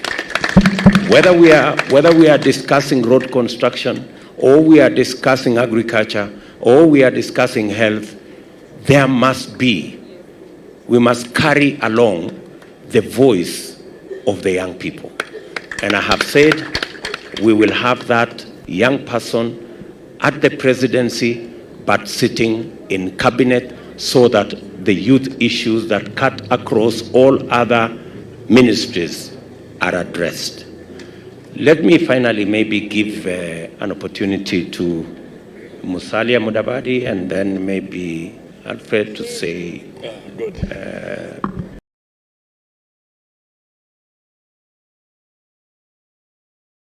something I've forgotten. Thank you. Maybe I'll just be a little bit personal. I'm a living testimony of youth that can be nurtured. I became minister at the age of 28. And I became Kenya's Minister for Finance at the age of 33. So it is so clear that as we speak, it is the talent. And you are the ones who can get us out of a lot of challenges. Because as I say, I went personal. I was going that way because it's as if history is reliving itself. Right now, Kenya is in a boiler room. I don't know whether any of you have experienced what a boiler room is like. If you go there, it is so hot. And if there's no ventilation, you'll die and suffocate in there. The Kenyan economy is in a boiler room. It's like a boiler room. The cost of living is biting. It's making it extremely difficult. Now, I bring this narrative because a few days ago, I saw a narrative that is saying the young people do not have a vote. The young people have no capacity to bring change. The young people have no capacity to give us the freedom that we are talking of, that freedom is coming. I know they are wrong, and we must prove them wrong. You, as the young people, must be at the forefront of redefining the destiny of our country. And to do so, come out and vote. Be the difference that Kenya requires. Now, when we talk of involvement in government and so forth, I want to say that in my closing remarks as I walked here, when I was at the point of despairing, I can see hope. You are our hope. You are Kenya Kwanza. Let us put the nation first. There are challenges, but there is nobody who is better placed to face those challenges than the younger people of this country. As Kenya Kwanza, we commit. If somebody held our hand before and pulled us from our youth to where we are committing that as Kenya Kwanza, we shall do the same because there is no alternative. Thank you. Let me ask my good brother Ndindi Nyoro, as a young person in our Kenya Kwanza fraternity. He is very passionate about certain things, and whenever we have a discussion, he brings a lot of wisdom from young people. Ndindi. Thank you very much, Your Excellency, even for accepting that we have a ministry dedicated to youth affairs. Also, Your Excellency, I'm sure we've had this discussion for a long time in regards to matters of youth involvement in governance. And the work of this ministry per se will not be basically as a representative of the youth. The work of the ministry is to mainstream that even in the Ministry of Finance, the Ministry of Roads, the Ministry of everything, the youth must be properly and ably represented across. And not just as kanda za moko or watu wa mkono, not in the lower cadres. Mheshimiwa Mudavadi was a minister at 33. He has made me feel so old that I'm just basically an MP at my age. And I'm sure across even the many nations in the world. The current president of France was elected basically as a youthful person. Even historically, the minister, the late president, the best president of Kenya, Mwai Kibaki, actually became a CEO of the then leading party at barely 30 years. And that is why he was able to this challenge to the youth of Kenya and also to the people of Kenya to thank them for giving the youthful people opportunities. All our leaders represented here, starting with Honorable, our 5th President, William Ruto, he became MP at 32, at 31 actually. The Honorable Musalia Mudavadi became minister at 28. Honorable Wetangula became an MP at a youthful age. What am I trying to say? That we aspire as the leaders of Kenya, youthful leaders, to become leaders at our tender age. But also the people of Kenya to give us an opportunity. So that, because when you become a young leader, you are able to be nurtured, you are able to go through experiences that actually make you a better leader even in the years to come. Lastly, Your Excellency, you've been talking about many things, and I thank you because the youth of Kenya are at the center of making the manifesto of Kenya Kwanza. And I can authoritatively say the manifesto of Kenya Kwanza is actually a manifesto of the youth of Kenya. Absolutely. You have given us a decision, myself included, to be at the center. You are actually at the periphery, the other leadership, and I thank you for that. One of the main issues I want to address that I am sure will also be mentioned on the 30th is that beyond, I am sure we are very passionate as Kenya Kwanza about an inclusive economy, about the hustlers, and we are going to do that. But the hustlers actually give a basis of market for even the larger companies. We'll be very deliberate also in terms of the youth in the creative sector, in the IT sector. And we will have an Ubunifu Fund, which will actually focus on guaranteeing finance to those people with imagination, with ideas within the tech space. And the government of Kenya is going to guarantee crowdsourcing and also Series A funding of all the tech ideas so that the many people of Kenya, youthful, in our universities, doing elaborate things around tech. The only missing link is finance. The government of Kenya will bridge that gap by guaranteeing Series A funding and also attracting venture capital, attracting private equity, so that Kenya can become a Taiwan of some sort, can become a Vietnam, can become a South Korea. It is doable. It is going to be done. Thank you very much. Thank you very much. Alfred Mutua has a small issue, and then we'll take the last question. I also became, in my DVD, I also want to be personal. I also became the government spokesman at the age of 33.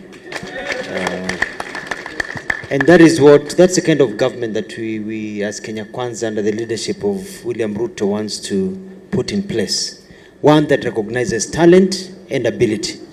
But to young people, I want to tell you one thing. Leadership is not given, it is taken. Do not wait for it to be given. Mkipoa tu mnasare mnangojea timpewe, hamtapewa. Mnaelewa? Lazima ujitokeze so that you know that ujitokeleze so that you know that you can actually be seen. But also you need a government that will give an opportunity to young people. Sindio? If you compare the two governments, the Kenya Kwanza government with the other Kuzimia government, if you compare the two of them, you can tell, which one is more progressive, which one will be able to take us forward. Sindio? Ukiangalia wale kweli wana time yetu kweli. At their age and where they are really, it is not their fault, but it is where they are. Sindio? So lazima mbogi, lazima tukairada. Sindio? Tujipange, ndio tuendelee vizuri. The other thing is to look at things like the youth fund. There's so much bureaucracy in this country against the young people. I was talking to Mheshimiwa Keteri earlier on today. If you are applying for a job, all those things unaambiwa ulete sijui certificate ya DCI, good conduct, nini. Na ulikuwa nataka tu kwa mpishi. A lot of things that are not necessary. So one of the things we're going to do is to move all this bureaucracy. When you're applying for jobs, come on, your security, let your security, not all these bureaucracies that are tagged against young people.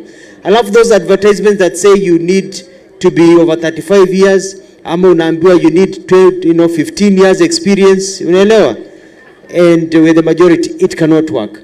But these changes, young people, my friends, will not happen unless we all come out and vote properly. At the end of the day, we have to make a... And unajua wahenga wanasema, ujana kama moshi, ukienda haurudi. We are young people. Masaa ikipita, yamepita. Si ndio? Wale wase wengine, umesikia Manueli akisema, hawajui njaa. They have grown up well. One, ukiangalia vile wamejipanga, one was the father was the president. The other one, the father was the vice president. Hawajui shida. Hata ukiangalia vile wana move, weko sawa kabisa. Wanajiita baba na mama, lakini kuangalia naona ni babu na nyanya. Because they have nothing to offer. So you are Na si ni ukweli? Si jamaa kitendawili ana grandchildren. Si huyu mwingine wa yuko grandchildren, si ndio? Haro yuko na grandchildren, si ndio? Ni babu na nyanya. Now they do not have a solution for the young people of this country. We are facing a myriad of challenges. And I'm telling you that the march that we have to go, the transformation that this country needs, hizi stories zote tumepiga leo, everything we are doing here will come to nothing if you do not go out and tell other people that stories are hadithi za babu na nyanya hatutaki, na ekaa za bunwasi, tunataka hasla na hii mambo yetu ambayo tumewaletea ya kusonga mbele. At the end of the day, it's about money in the pocket. It's about money in the pocket, and this team will give you money in the pocket. Okay. Asante sana, Your Excellency. Thank you so much. I think we are going to have the last question. Na mkinikubalia, wacha tupatie Katelo aulize mdosi swali moja tu. Karibu bro. Mweshi kitu yenye nataka kuuliza, sisi mavijana na watu wanaitwa manjege ama masanse ama mangure, kuna venye relationship yetu nao sisi kama vijana, kuna venye inakuanga imedorora sana, yani kuna venye unanipata like manjege ni mandugu wetu wakubwa, lakini pia wakipatana na wewe choche mbaya, kuna venye wakipatana na wewe ni kijana, kuna venye wewe polisi ana dealing na wewe tu, yani design fulani, pia akipatana na wewe kwanza ni kijana, alafu kwanza ikwe ni kayole na ikwe ni kwa choche na usiku bana, yani relationship yetu kama youth man na manjege inaweza improve aje kidogo, tuelewane kidogo, tuweze kuishi pamoja juu so far tumeshindwa kukaanisha bana. Ona kuna venye bana jo ukiwa na madredi, kuna pia mayutu wana madwa ma innocent extrajudicial killings, unapata youth ameshandwa na ni innocent, kuharasiwa, kukuja mnabebwa hapo, mnaenda mnaingizwa hapo stage, mnatoka sijui na madhao, na labda wewe ulikuwa umetoka kufuta magizani ama ulikuwa umetoka mboka. Relationship yetu na mangure ita improve aje? Your Excellency, manjege ni polisi, najua umepotea.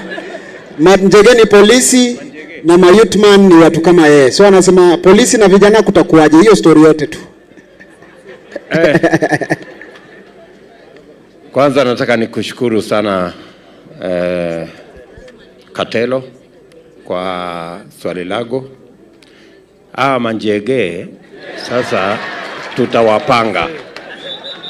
Masanze tutawapanga. Kwa sababu tumesema hivi, tatizo ya hawa manjege ama polisi ni kwamba kwa muda mrefu ile package yao, mishahara, terms of service haijaangaliwa kwa karibu miaka 15 hivi.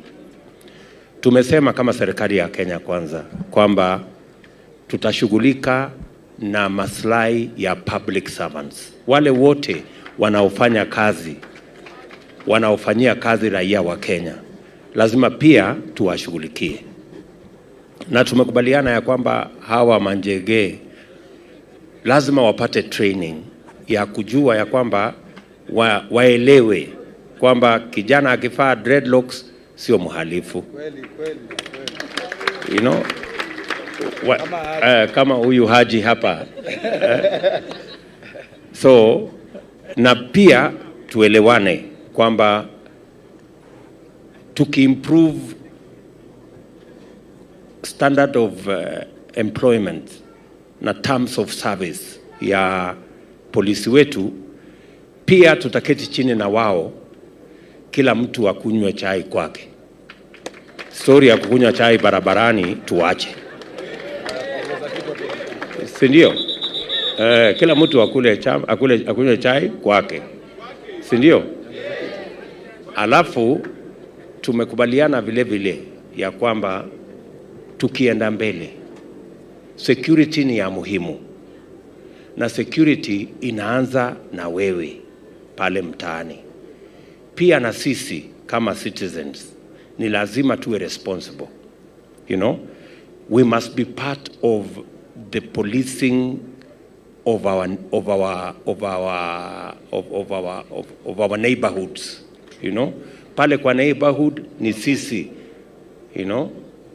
ndio tutashughulika na kujua nani anafanya mambo ambayo sio mazuri. Hiyo nyumba 10 kila mtu aelewe nini, ndio tuwe na neighborhood yenye iko na usalama. Sio pale tuta reduce ile interaction na police, na tungependa vile Sakaja anasema yeye Sakaja anasema anataka yule mtu wa kanjo akikuja kwako sio kuja kukuharas, ni kukuuliza ni vipi hii biashara yako tunaweza kusaidia ikuwe bora zaidi. That the kind of relationship we want to build with our public servants, whether they are the police or they work in the council or they work in the county or any other thing. Maybe I can ask my good deputy to say something about Bwana Gachagua. Thank you, Your Excellency. It is true, the way this young man has put it, our policemen over time have decided that being young is a crime. And it isn't. It isn't a crime to be youthful. And what we are helping our presidential candidate, we have started having a conversation with our officers informally. Na tumekubaliana na hawa. Mambo yao ikiangalia wapewe mshahara na marupurupu, pia hao wakuwe waangwana. Hii maneno ya kitu kidogo wawachane naye. We are telling them, hii vijana wakipatana nao usiku ameshikana mkono na girlfriend yake, that is not a crime. It isn't. Na tunawaambia hawa tunataka tukae kama the first world in America, where the police and the citizens ni marafiki. In that part of the world, polisi wakipatana na wewe usiku, if you are drunk and you are driving, they put you in the police station so that you get over the drunkenness. Ukishakuwa soba wanakupatia gari yako naenda nyumbani. Tunaambia the kind of reforms we are thinking about, and we want to give you an assurance. Within 6 months, tunataka hao polisi wakitembea usiku wapatana na wewe na girlfriend yako, mnatoka sinema ama disco, mmechelewa, wakikuweka kwa Land Cruiser wasikupeleke police station, wakupeleke mpaka nyumbani.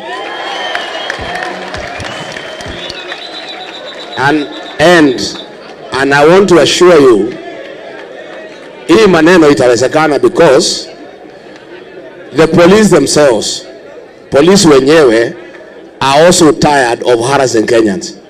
Hata hao wanasema hawaoni haja kuharas watu. So tumekubaliana tuangalie mambo yao sawa sawa, na hao pia wakuwe watu wazuri, so that we live well with them. Si tumekubaliana? Kwani kwenda disco ni makosa? Kwenda sinema ni makosa? Kushikana na mrembo mkono ni makosa? There is nothing wrong. That is part of teenage life and is part of growing up. And that is what we want to tell these police officers. Because at one time they were young. Labda hao walifanya wamejificha, vijana wale wanafanya openly. So that conversation is going on. We want to give our young people an assurance that we shall have a friendly police service whose work is to protect the people of Kenya, not to harass them. Tumekubaliana? Asanteni sana. Maybe finally, let me ask our governor candidate. Kwa sababu tuko city, Kanairo ni city ya mahasla. Na tunataka atuambie kwanza pale kwa takataka. Umesikia takataka hapa imezungumziwa. Umesikia pia mambo hiyo ya askari. Na unajua watu wakisema askari hata kanjo wako hapo ndani. They want something to hear from Man Sachs. So, thank you Excellency. Wacha kwanza nataka kubanja na mavijana. Hii story ya Mangure ni ukweli. Mara mob ni vile wako unenge na hawakai vifiti. Being a young person si crime. Na nguri mingi hata zinaweza malizwa mtaani tukireorient vile wanadu job. Hata wasa wakanjo. Haifai kwa tikanjo wakikucheki kazi yao ni kukufukuza. Wanafaa kuwa wanakusaidia kuduo busy yako fiti. Because if we reorient how they think, that ukisaidia huyu kijana kona hapo ameseti troli yake, revenue itapanda pia na yeye. Do itakuwa mingi juu mavijana Nairobi tunasema janta ni janta, dondo inamata. Si ndio hiyo? Mboka ni mboka. So that is the opportunity we are going to give in this city. Ya pili, mavijana wajue pia lazima tuwe na opportunity. Mimi pia ni kijana. Madividi amesema vile alianza kiwa kijana. Mdosi amesema vile alikuwa kijana. Nilikuwa chairman wa TNA nikiwa ruling party nikiwa 26. Nikakuwa nikiwa 26 nilikuwa chairman wa ruling party, 27 nikakuwa 28 nikakuwa MP, 32 nikakuwa senator na 37 nitakuwa governor wa Nairobi. So mimi example tu, mavijana wanahitaji tu opportunity. Na mimi nikipenya juu nimepata hizi machuo zangu nimevuka, nikipenya hivi na ikangazi mavijana wengine pia wapande. Because what the young people want is just an opportunity. And if we are not on the table, we are on the menu. So we have decided to be on the table as young people. Hiyo stories za takataka si mnajua Nairobi hizi makateri vile zimejaa na vile zinadubizi. Sisi tumesema mama vijana wanadu hiyo job ya tako mtaani, instead of a few guys making millions and billions out of it, mavijana wanaweza hiyo kazi. We can do it. So we are going to incorporate young people kwa hiyo kazi. Hizi crime mingi zimetoka because of lack of opportunity na busy iko. Nimesikia stories za sports, nimefurahi zile job akina Theory wanadu, Anthony Waithaka, Makadara vile anadu na ma-MP wetu wote kina Nixon, kina Korir wote. Hizi mawanjo zetu mingi zimekulwa, si ni kweli? Ma social halls zimekulwa, watu watazirudisha. We will return all social halls in every sub county ambazo zimeenda, wale wameiba lazima watazirudisha. Kuna sports mingi, kuna ball, kuna rugby, kuna hii blow. Hii blow ilikuwa kubwa sana zamani. I was part of boxing professionals. Tulikuwa na Mudhuru wa Sports Club, boxing, Kaloleni, hizo side zote Jerry. We must bring them back. And in those social halls, we are also going to add libraries. Ndio watu wetu waweze kusoma. Si ni kweli? Waweze kusoma pia. Hizi grao kama za D, Your Excellency Dandora Stadium vile ilisimama na nikaipigania kwa Senate ikaweza kurudi, at least tutaimaliza. Vile hiyo mradi ilisimama, kuna mavijana walipata wameangushwa huko LD because they went back to crime. The young people go back to crime because they also want just to feed their families. They have no option. We are going to give them opportunities in Nairobi City County. Labda ya mwisho nikimalizia, hiyo story pia ya mbili. Moja ni ya wasanii, ingine ni ya drugs. Mavijana, hii story ya drugs imekuwa mob sana. Many of our hospitals, Your Excellency, and I'm glad you've addressed it. The people who get opportunity for rehabilitation are those who are rich and wealthy. Because many of these ukiana sijui Chiromole nini do mingi, ukiambia mtu ni Mathare ni wale wamesha chizi. Hivyo ndo wanaicheki. Every health center in Nairobi, because I studied this issue and I realized clinical psychologists, psychiatrists, etc. are not in the schemes of services of county governments. Mimi nitawaandika job. So hata kama ni hiyo dispensary kwa hapo health center level 3 kwenda juu, you can get help. And young people, it is okay not to be okay. It is okay not to be okay. Bonga na mtu, msijipeleke na hizi mapresha za Instagram, sijui unaonesha umepiga look nini na una do. Let's leave that peer pressure of trying to keep up with the Joneses. Tuishi tu ile maisha uko nayo, mavijana ndio wako na shida, haongelesha nangi ukiona shida. But we'll create those opportunities. Ya mwisho ni story ya arts. Excellence, mimi nilikuwa msanii. Tungekuwa na time ningeroga kiasi, lakini sasa naenda kiti ya governor, so siwezi kwa naroga sasa hizi. But Your Excellency, young people for a long time, and I'm glad you supported this fight, because Skiza Tunes ilikuanga wanapata 16%, nimeipush ikafika 40%, and I know it is going to 51%. We need our media houses who are listening to us and you know are here covering us. Ukiamka asubuhi unasha TV ni Alejandro, jioni ni sijui Kondo Sesmia. Yet mavijana wako na talent Kenya. The arts and film industry, we must get 60% local content on our TVs, on our radios, na musicians wetu wapatiwe hiyo opportunity, because we have real talent in this country, unless we have a quota system of the amount of music and film and even advertisements. Watu kupigwa mafaini kupiga picha tao ni juu ya nini? Hiyo ni uvala sana. In a public place you take photos or photography or you have a drone, you're fined. In Nairobi those things will end.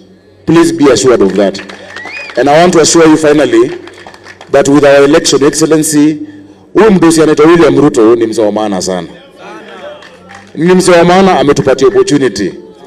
Ile side nyingine tulikuwa tunashow ati sisi mavijana sana hatuwezi kwa viongozi, ati sisi kwa governor. Jumeni kijana, yeye amenishika mkono. Simpige makofi. Na vile amesema gava yake itakuwa na Ministry of Youth, Your Excellency. Kwanza kushikilia kwa mili hapo. History ya mainstreaming tumedanganywa miaka mingi sana. Haikuangi ati will mainstream in other ministries. Tulembo hivyo 10 years ago, it's never happened. Just give us a youth ministry that cuts across all issues of all services in different ministries, and have your governor candidates tukiongozwa na 047 Nairobi also committing to have youth ministers in our CECs, my chief officers, so that you mainstream them. You can't have mzee yako 90 anapiga story ya Vision 2030 nataka ashaenda. Yeah, or creative economy. Mzee yako 90 anatuambia Vision 2030. I mean, we don't decide who lives for how long, but by natural attrition hawatakuwapatia kijana apigiwe shughuli and we can do it. So vile Alfred Mutua amesema history yote itakuwa tu ukiweka pale inatakikana. Kenya Kwanza president ni nani? William Ruto. Na governor Kanairo ni nani? Asante sana, Excellency. Asante sana. Thank you so much. Thank you so much. Let's appreciate our incoming president tafadhali. By the way, just to add value, during COVID, wasanii tulikuwa kwa ngori sana. Now, Your Excellency, you really supported us and we didn't take that for granted. One more time, we appreciate you this way tafadhali kwa kusupport. Na pia Moses Kuria nimemuona hapa. Moses Kuria ndo alinilipia ndege yangu ya kwanza kwenda nje ya Kenya. Asante sana mdosi. I think madam hatujawasikia hapa kwa hii panel ya leo, si ndio? Wacha tusikie warembo hapa waulize maswali. Ndaanza na mrembo hapa, useme jina yako alafu useme swali yako.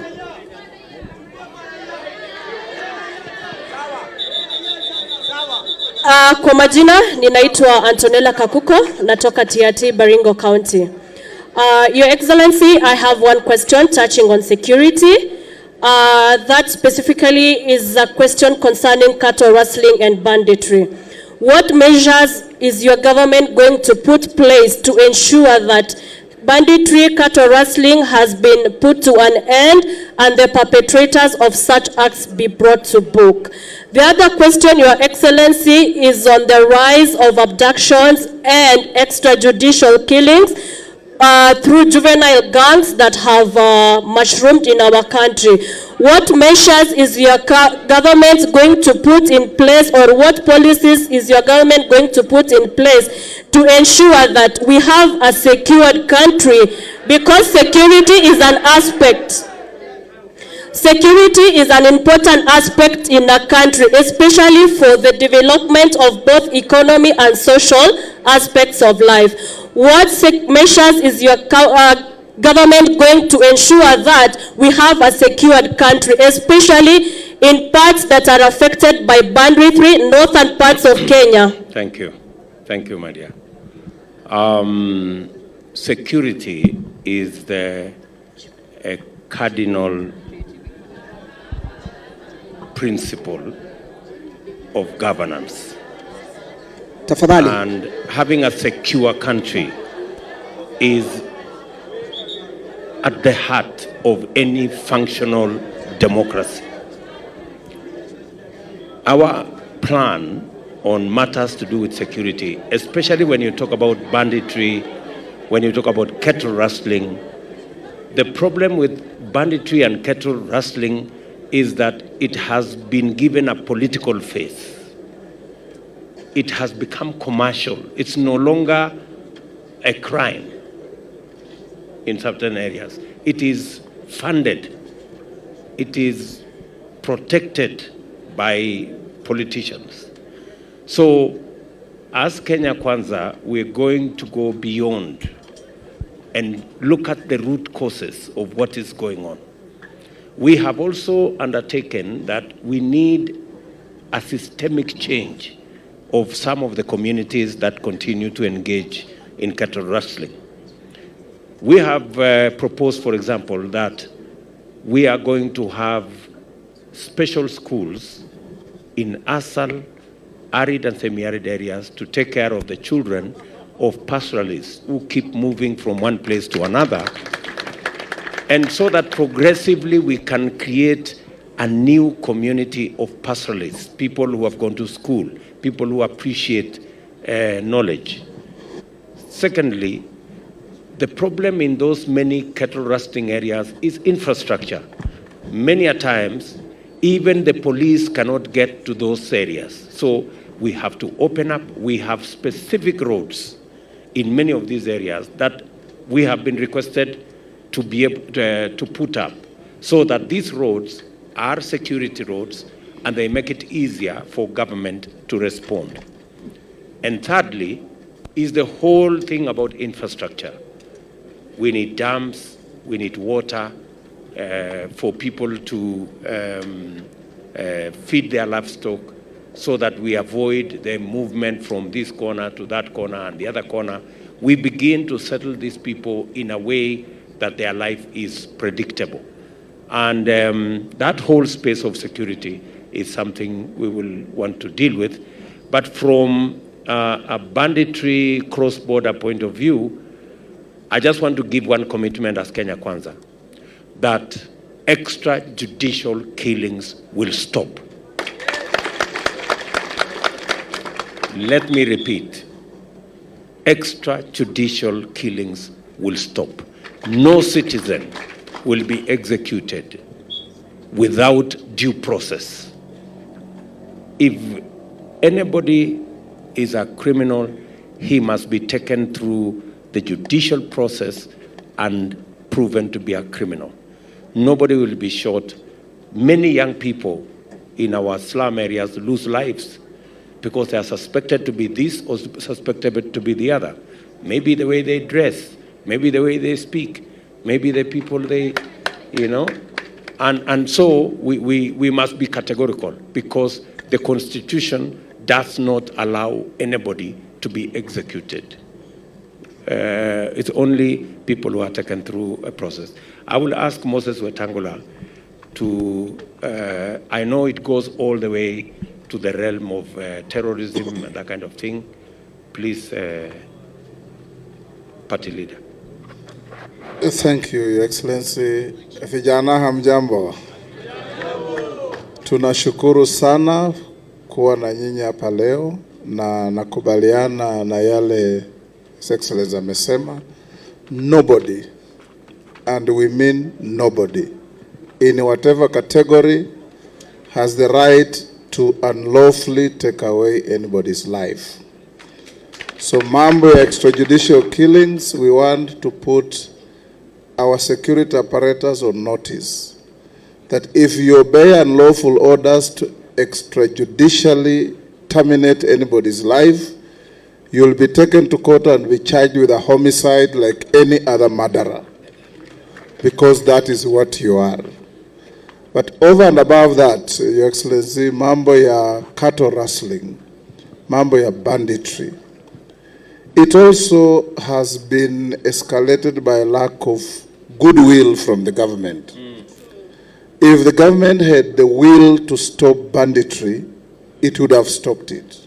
And I want to commit that we as Kenya Kwanza will have absolutely zero tolerance to any acts of banditry, cattle rustling, or lawlessness that make our citizenry uncomfortable or destroy their properties and their lives in whatever form, in whatever place of this country. Lastly, I want to urge vijana wetu. You know, we as party leaders work with young people like you. In my party, I have one of the youngest candidates in Kenya today, a 19-year-old Halima, is an MCA candidate in Wajir. We've given her a ticket. We didn't charge her any fees. We're supporting her to campaign. In 2017, We took a young girl from Must University in Kakamega, gave her a ticket, supported her, and she defeated 16 men to become an MCA. She's now on the highway to be elected the second time. In our list of nominations, we have university students, tertiary students, put on priority list so that they can start from there and develop themselves and mentor others.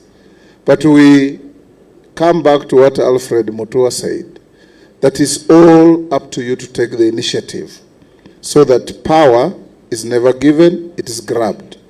Lastly, young people. History is replete with young people who have made phenomenal mark in life. Michael Jackson became a star at the age of 8.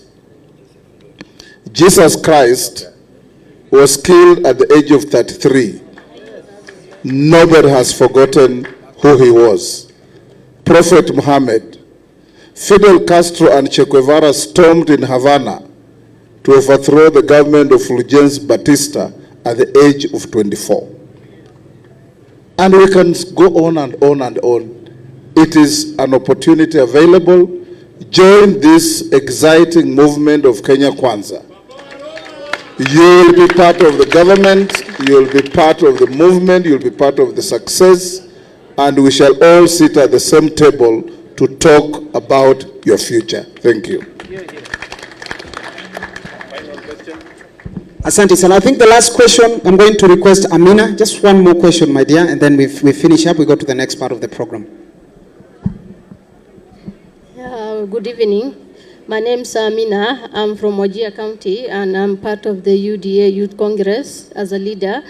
My question to you, Your Excellency, is in terms of the ID accusations of northern people from the northern part of Kenya, especially the coastal parts and the northeastern parts of Kenya. Your Excellency, we face difficulties in getting these IDs at the immigration centers due to vetting processes, which we are actually told to bring our grandfathers, and sometimes we are even told to bring our area chiefs, but unfortunately some of our grandfathers are dead. So what happens to such people who don't have grandfathers? We have to wait also a waiting period of 1 year, while the rest of Kenyans usually get it in 2 days or a maximum of 1 week. So what will your administration do to make sure they come up with a different solution than what we have in the previous regimes, especially in terms of ID accusations? And in terms of ID accusations, you can understand somebody can be a university student without an ID. So kindly, we would like to have your government focus on that issue. So yeah, that's it. Thank you. Thank you very much. I appreciate what you have said. People in northern Kenya and some parts of coastal area undergo when they are looking for identification cards. I have spoken to many people. I was in Modogashe the other day with my good brother Aden Duale, and it is heart-wrenching to hear the horror stories. We have women 40 years old. We have very many people who've even opted to be refugees because they have no option. So the Kenya Kwanza government will not run two different sets of citizenry in Kenya. There is only one citizenship of Kenya. We cannot have two sets of laws. The same requirements that is required of a Mr. Kipkoech or a Miss Otieno or a Miss Kamau should be the same for Halima and Haisha and Mohammed. It is as simple as that, right? So we will make sure that we implement the same requirements for identification for everybody. At the moment, that's not the case. People in northern Kenya are asked for ridiculous vetting mechanisms. So the vetting mechanisms that do not apply to other citizens will be abolished so that every citizen can have the same requirements for acquiring title deeds. Secondly, I know, for example, the passport office that was in Garissa was closed. And therefore, everybody in that region have to find their way to Nairobi to process a passport. We will open the office in Garissa because it was doing a wonderful job. And we will staff it properly so that everybody can have access to government services, including passports and IDs. Maybe JB Muturi, you have been speaker that occasion people from Northern Kenya. I don't know whether you have some thoughts.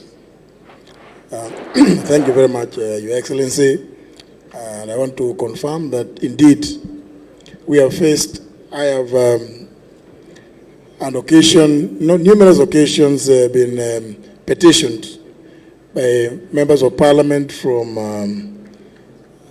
Wajir, Garissa, Mandera, and quite surprisingly, Your Excellency, even from Busia and Bungoma and Turkana. It's as if the system that we appear to be using in those frontier counties is one of criminalizing being neighbors to our neighbors. It's as if you are treated as a lesser Kenyan because you come from a county that borders our neighboring countries. Yet we are talking of integration within not just East Africa, but the entire continent. I believe, Your Excellency, the experience that has been there in the past is one that we, as Kenya Kwanza, should begin by removing, as you've stated, Your Excellency, all requirements that appear to have the force of law, because indeed they are even unconstitutional, actually. A procedure that is unknown to law, but is only applied to sections of Kenyans.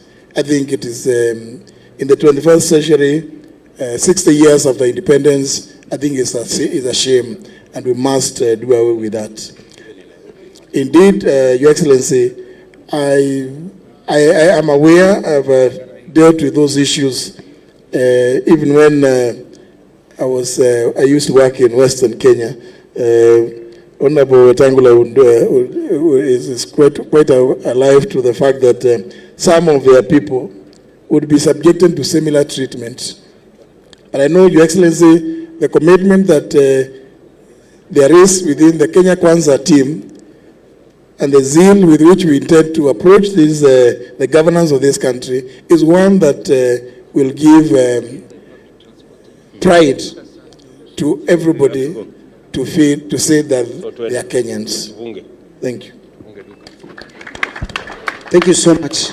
Tafadhali nawaomba kwa heshima, Asla nakuja hapo kwako bro, usijali. Tuwapigieni hawa viongozi wetu makofi tafadhali kwa kuchukua muda kuzungumza na sisi. Your Excellency, we say thank you so much.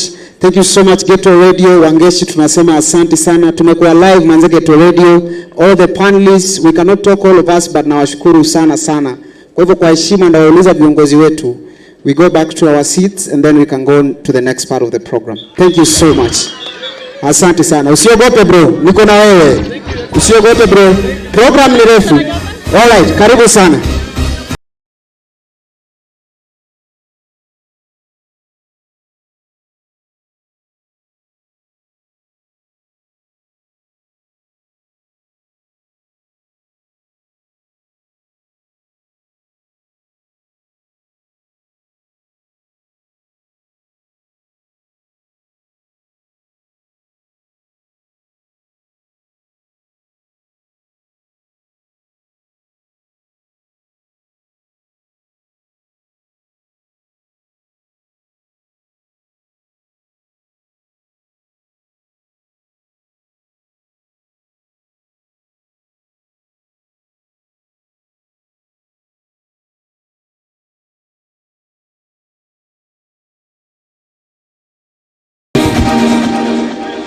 Wapi wasla? Kuja bro, kuja bro, kuja. Tuweke mikono tu hapa juu 1 minute, tu stretch kidogo. DJ tucheze hiyo ngoma. Kila mtu mikono hapa juu, kila mtu mikono hapa juu. Kila mtu mikono hapa juu. Kila mtu mikono hapa juu. Alright, let's go. Let's go. Let's go. Let's go. Let's go. Let's go. Let's go. Let's go. Let's go. Let's go. Freedom is coming tomorrow. Hey! Hey! Hey! All right.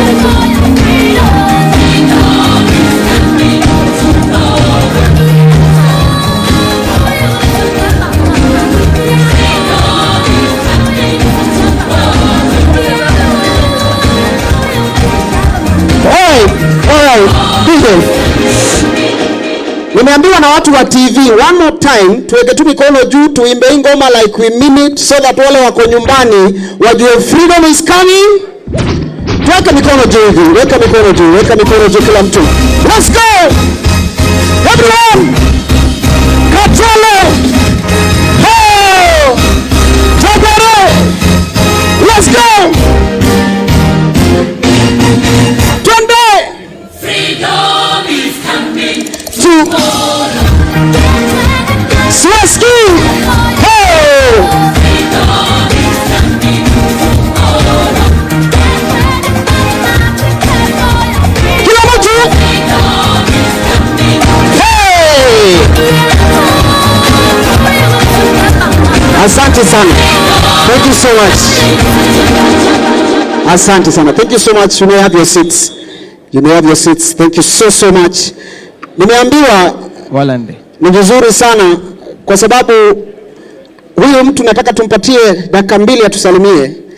Ni mtu ambaye ameinspire vijana wengi sana. Ladies and gentlemen, Mheshimiwa Jagwa tafadhali. Dakika 1 tu tugotee tafadhali jameni. Wapi nuru ya Mheshimiwa Starehe? Koeria. Bwana Jagwa bwana.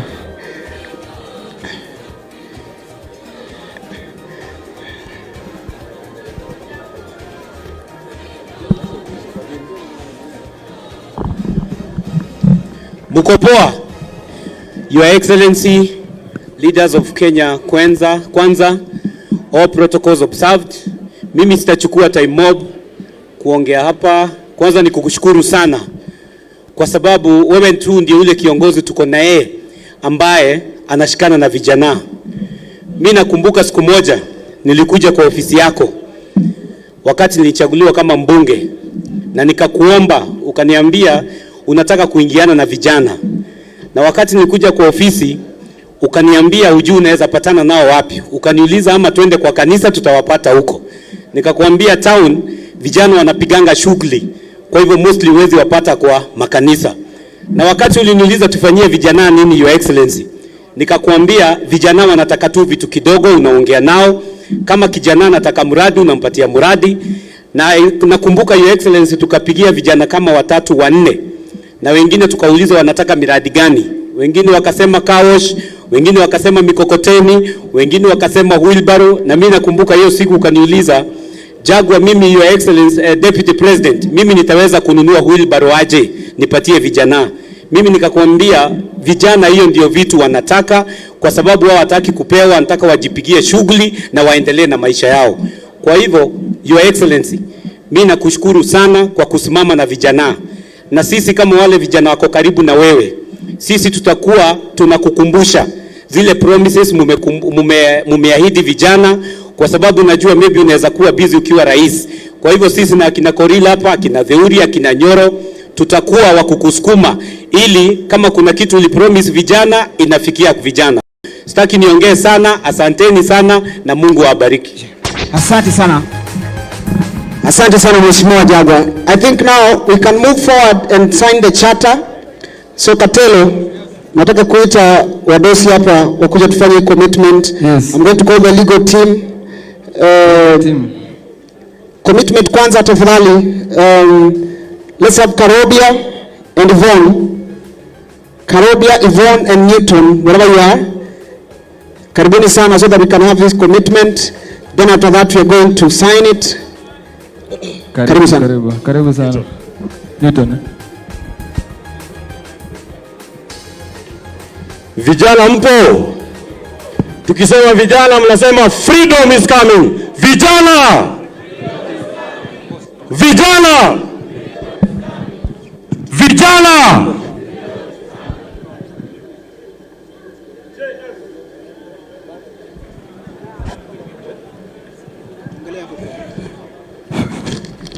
J.F. Kennedy once said, if not us, who?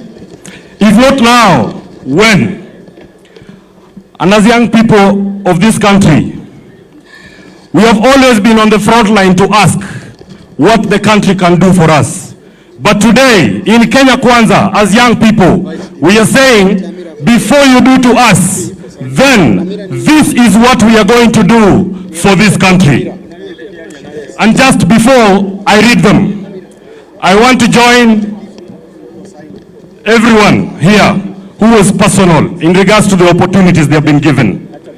I was given an opportunity by the Speaker of the National Assembly to be his spokesperson at the age of 31 years, and I am very grateful for that. This is our commitment as young people. One, we commit to embrace peace, unity, cohesion, fight radicalism, curb antisocial behavior and violent extremism of our youth by promoting national values, cohesion and unity. Our commitment number 2, we are saying to ensure and to commit to patriotism and participation through the spirit of Kenya Kwanza. Our commitment number 3 is to be ready and able to step up and take the baton of leadership and responsibility for the common good from the generation ahead of us on time and without fail. Vijana, freedom is coming. Good evening, ladies and gentlemen. My name is Yvonne. So on the commitment, Your Excellency, as youth in Kenya, we are committing to protect the environment and to fight climate change. Also, as youth in Kenya, we are committing to campaign for 70% of the youth vote. As youth in Kenya, we are also committing to protect and guarding our votes. Thank you. Yes, as part of our commitment, we are going to promote the rule of law in our country. We are also going to pay tax. Your Excellency, tumekuwa tukiambiwa vijana hatutaki kulipa tax, but as part of our commitment, we are going to pay tax through our enterprises. The other thing is that we are not going to participate in violence during the election. And the other commitment is that we are going to have grassroots mobilization. We are going to have town hall meetings to ensure that we popularize the Kenya Kwanza Youth Charter that we are going to sign today. Your Excellency, wacha niongea Kiswahili kidogo. Sisi vijana hapa tumekuwa tukipiga kelele sana kwamba sisi tuko na potential mingi. But nowadays we are not going to talk about potential, we are going to talk about the reality of young people in our nation. So Your Excellency and Kenya Kwanza principles and my fellow young people, Kenya Kwanza is the best deal for us. Whatever we are going to sign here is what is going to determine our space in government. And I know, Your Excellency, your track record speaks volumes in regards to empowerment of young people in government opportunities and also in the economic empowerment. Asanteni sana na Mungu awabariki. Thank you so much. Wapigieni makofi tafadhali one more time. I'm going to take this opportunity now. Nimuite Amira. Amira akuje akaribishe boss so that boss can make his remarks. So mabibi na mabwana, jameni, tumpigieni Amira makofi mwanangu anaponjoo hapa tuongeleshe bwana. Karibu sana Amira. Good evening everyone. In the spirit of freedom coming and in the spirit of youthfulness, I would like to request you guys to hold your hand up. Hold your hands up and repeat after me. Viva vijana viva! Viva vijana viva! Viva Ruto viva! Viva Musalia viva! Viva hustlers viva! Your Excellency, the 5th President of our country, my political father and the party leader of my party, ANC, Honorable Musalia Mudavadi, distinguished guests, and ladies and gentlemen, good evening and welcome. Before I call you here to witness or to sign the charter, Your Excellency, I would just like to proceed and add a few words to our commitment. Your Excellency, as the youth of this country, we take our whole life battling and battling, trying to be seen, to be heard, and to be taken seriously.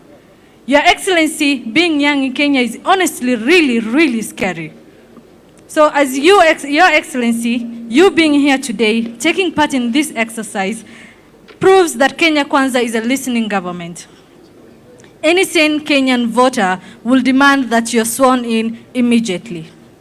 As the youth of this country, we volunteer and commit ourselves to be vijana wa mkono for a revolutionized country and for a better Kenya under the leadership of Kenya Kwanza, if that is what it will take. They say the light is at the end of the tunnel, but you, Your Excellency, is the light for millions of Kenyans and those of them who are gathered here today. Gentlemen, I would like to take this opportunity to call the 5th president of our country, Honorable William Musalia Mudavadi, because he has had our commitments, and we will now like to take the opportunity to hear you commit to the youth of this country and this blessed night. Honorable William Ruto. Swani! Hey! Twende! Hey!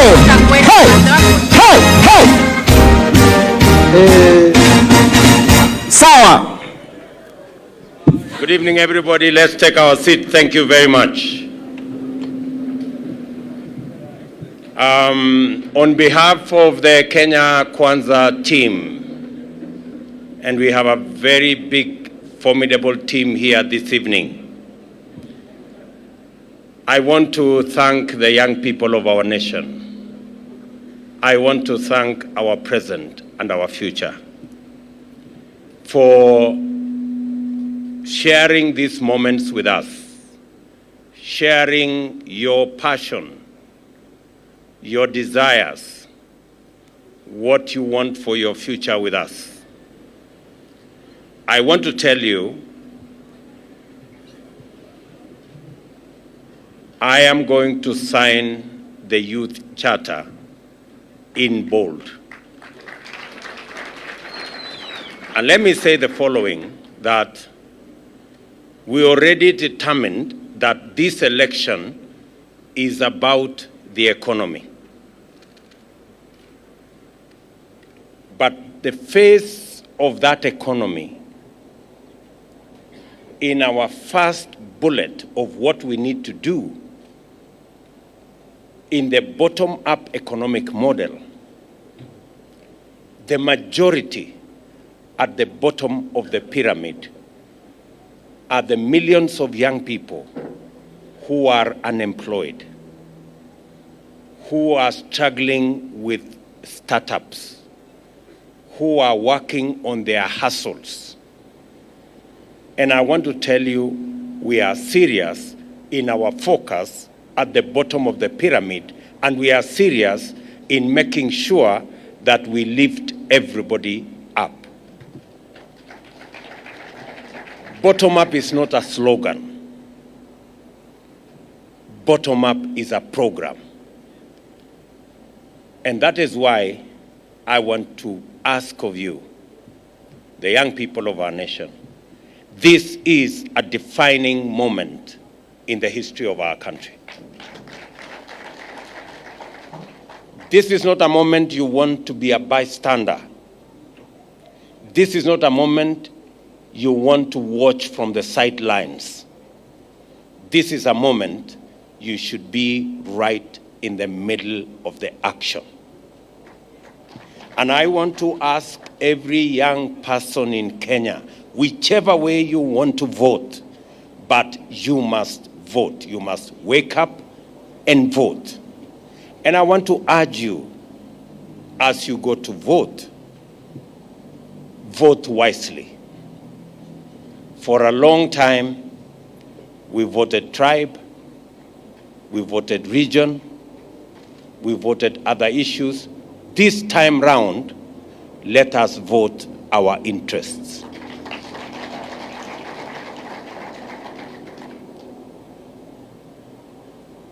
The art of politics is not about friendship. It's not about tribe. It's not about religion. It's about interests. And at this point in time, if there is one thing we must sort out in Kenya, is the youth bulge and the unemployment that comes with it. I promise the young people of our nation that all investments that we are going to make in every sector, those investments are going to target how we are going to create jobs at every step, in every way, so that we can engage the energy, the knowledge, the talent, and the expertise of the young people of our nation.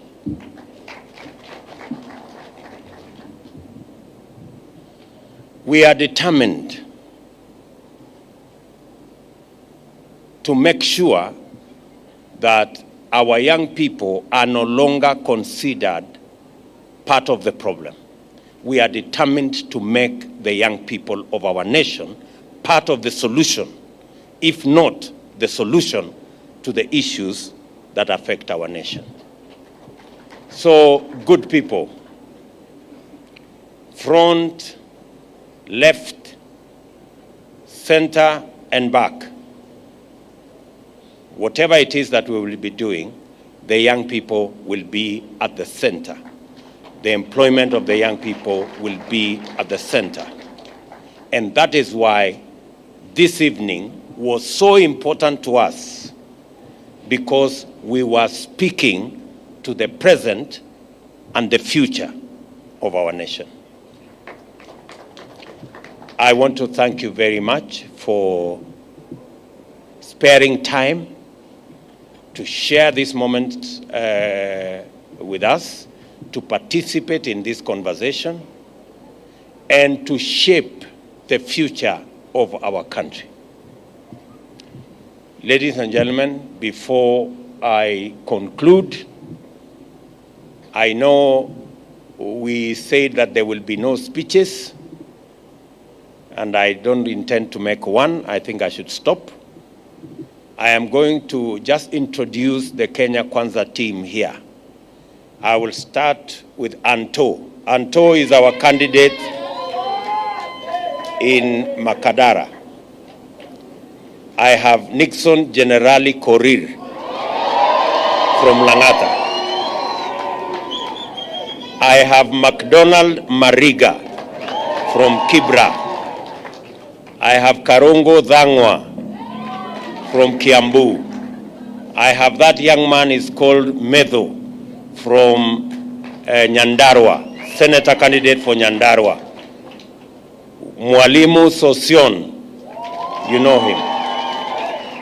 Simba from Laikipia, Kate Waruguru. Kijana Keter from Nakuru.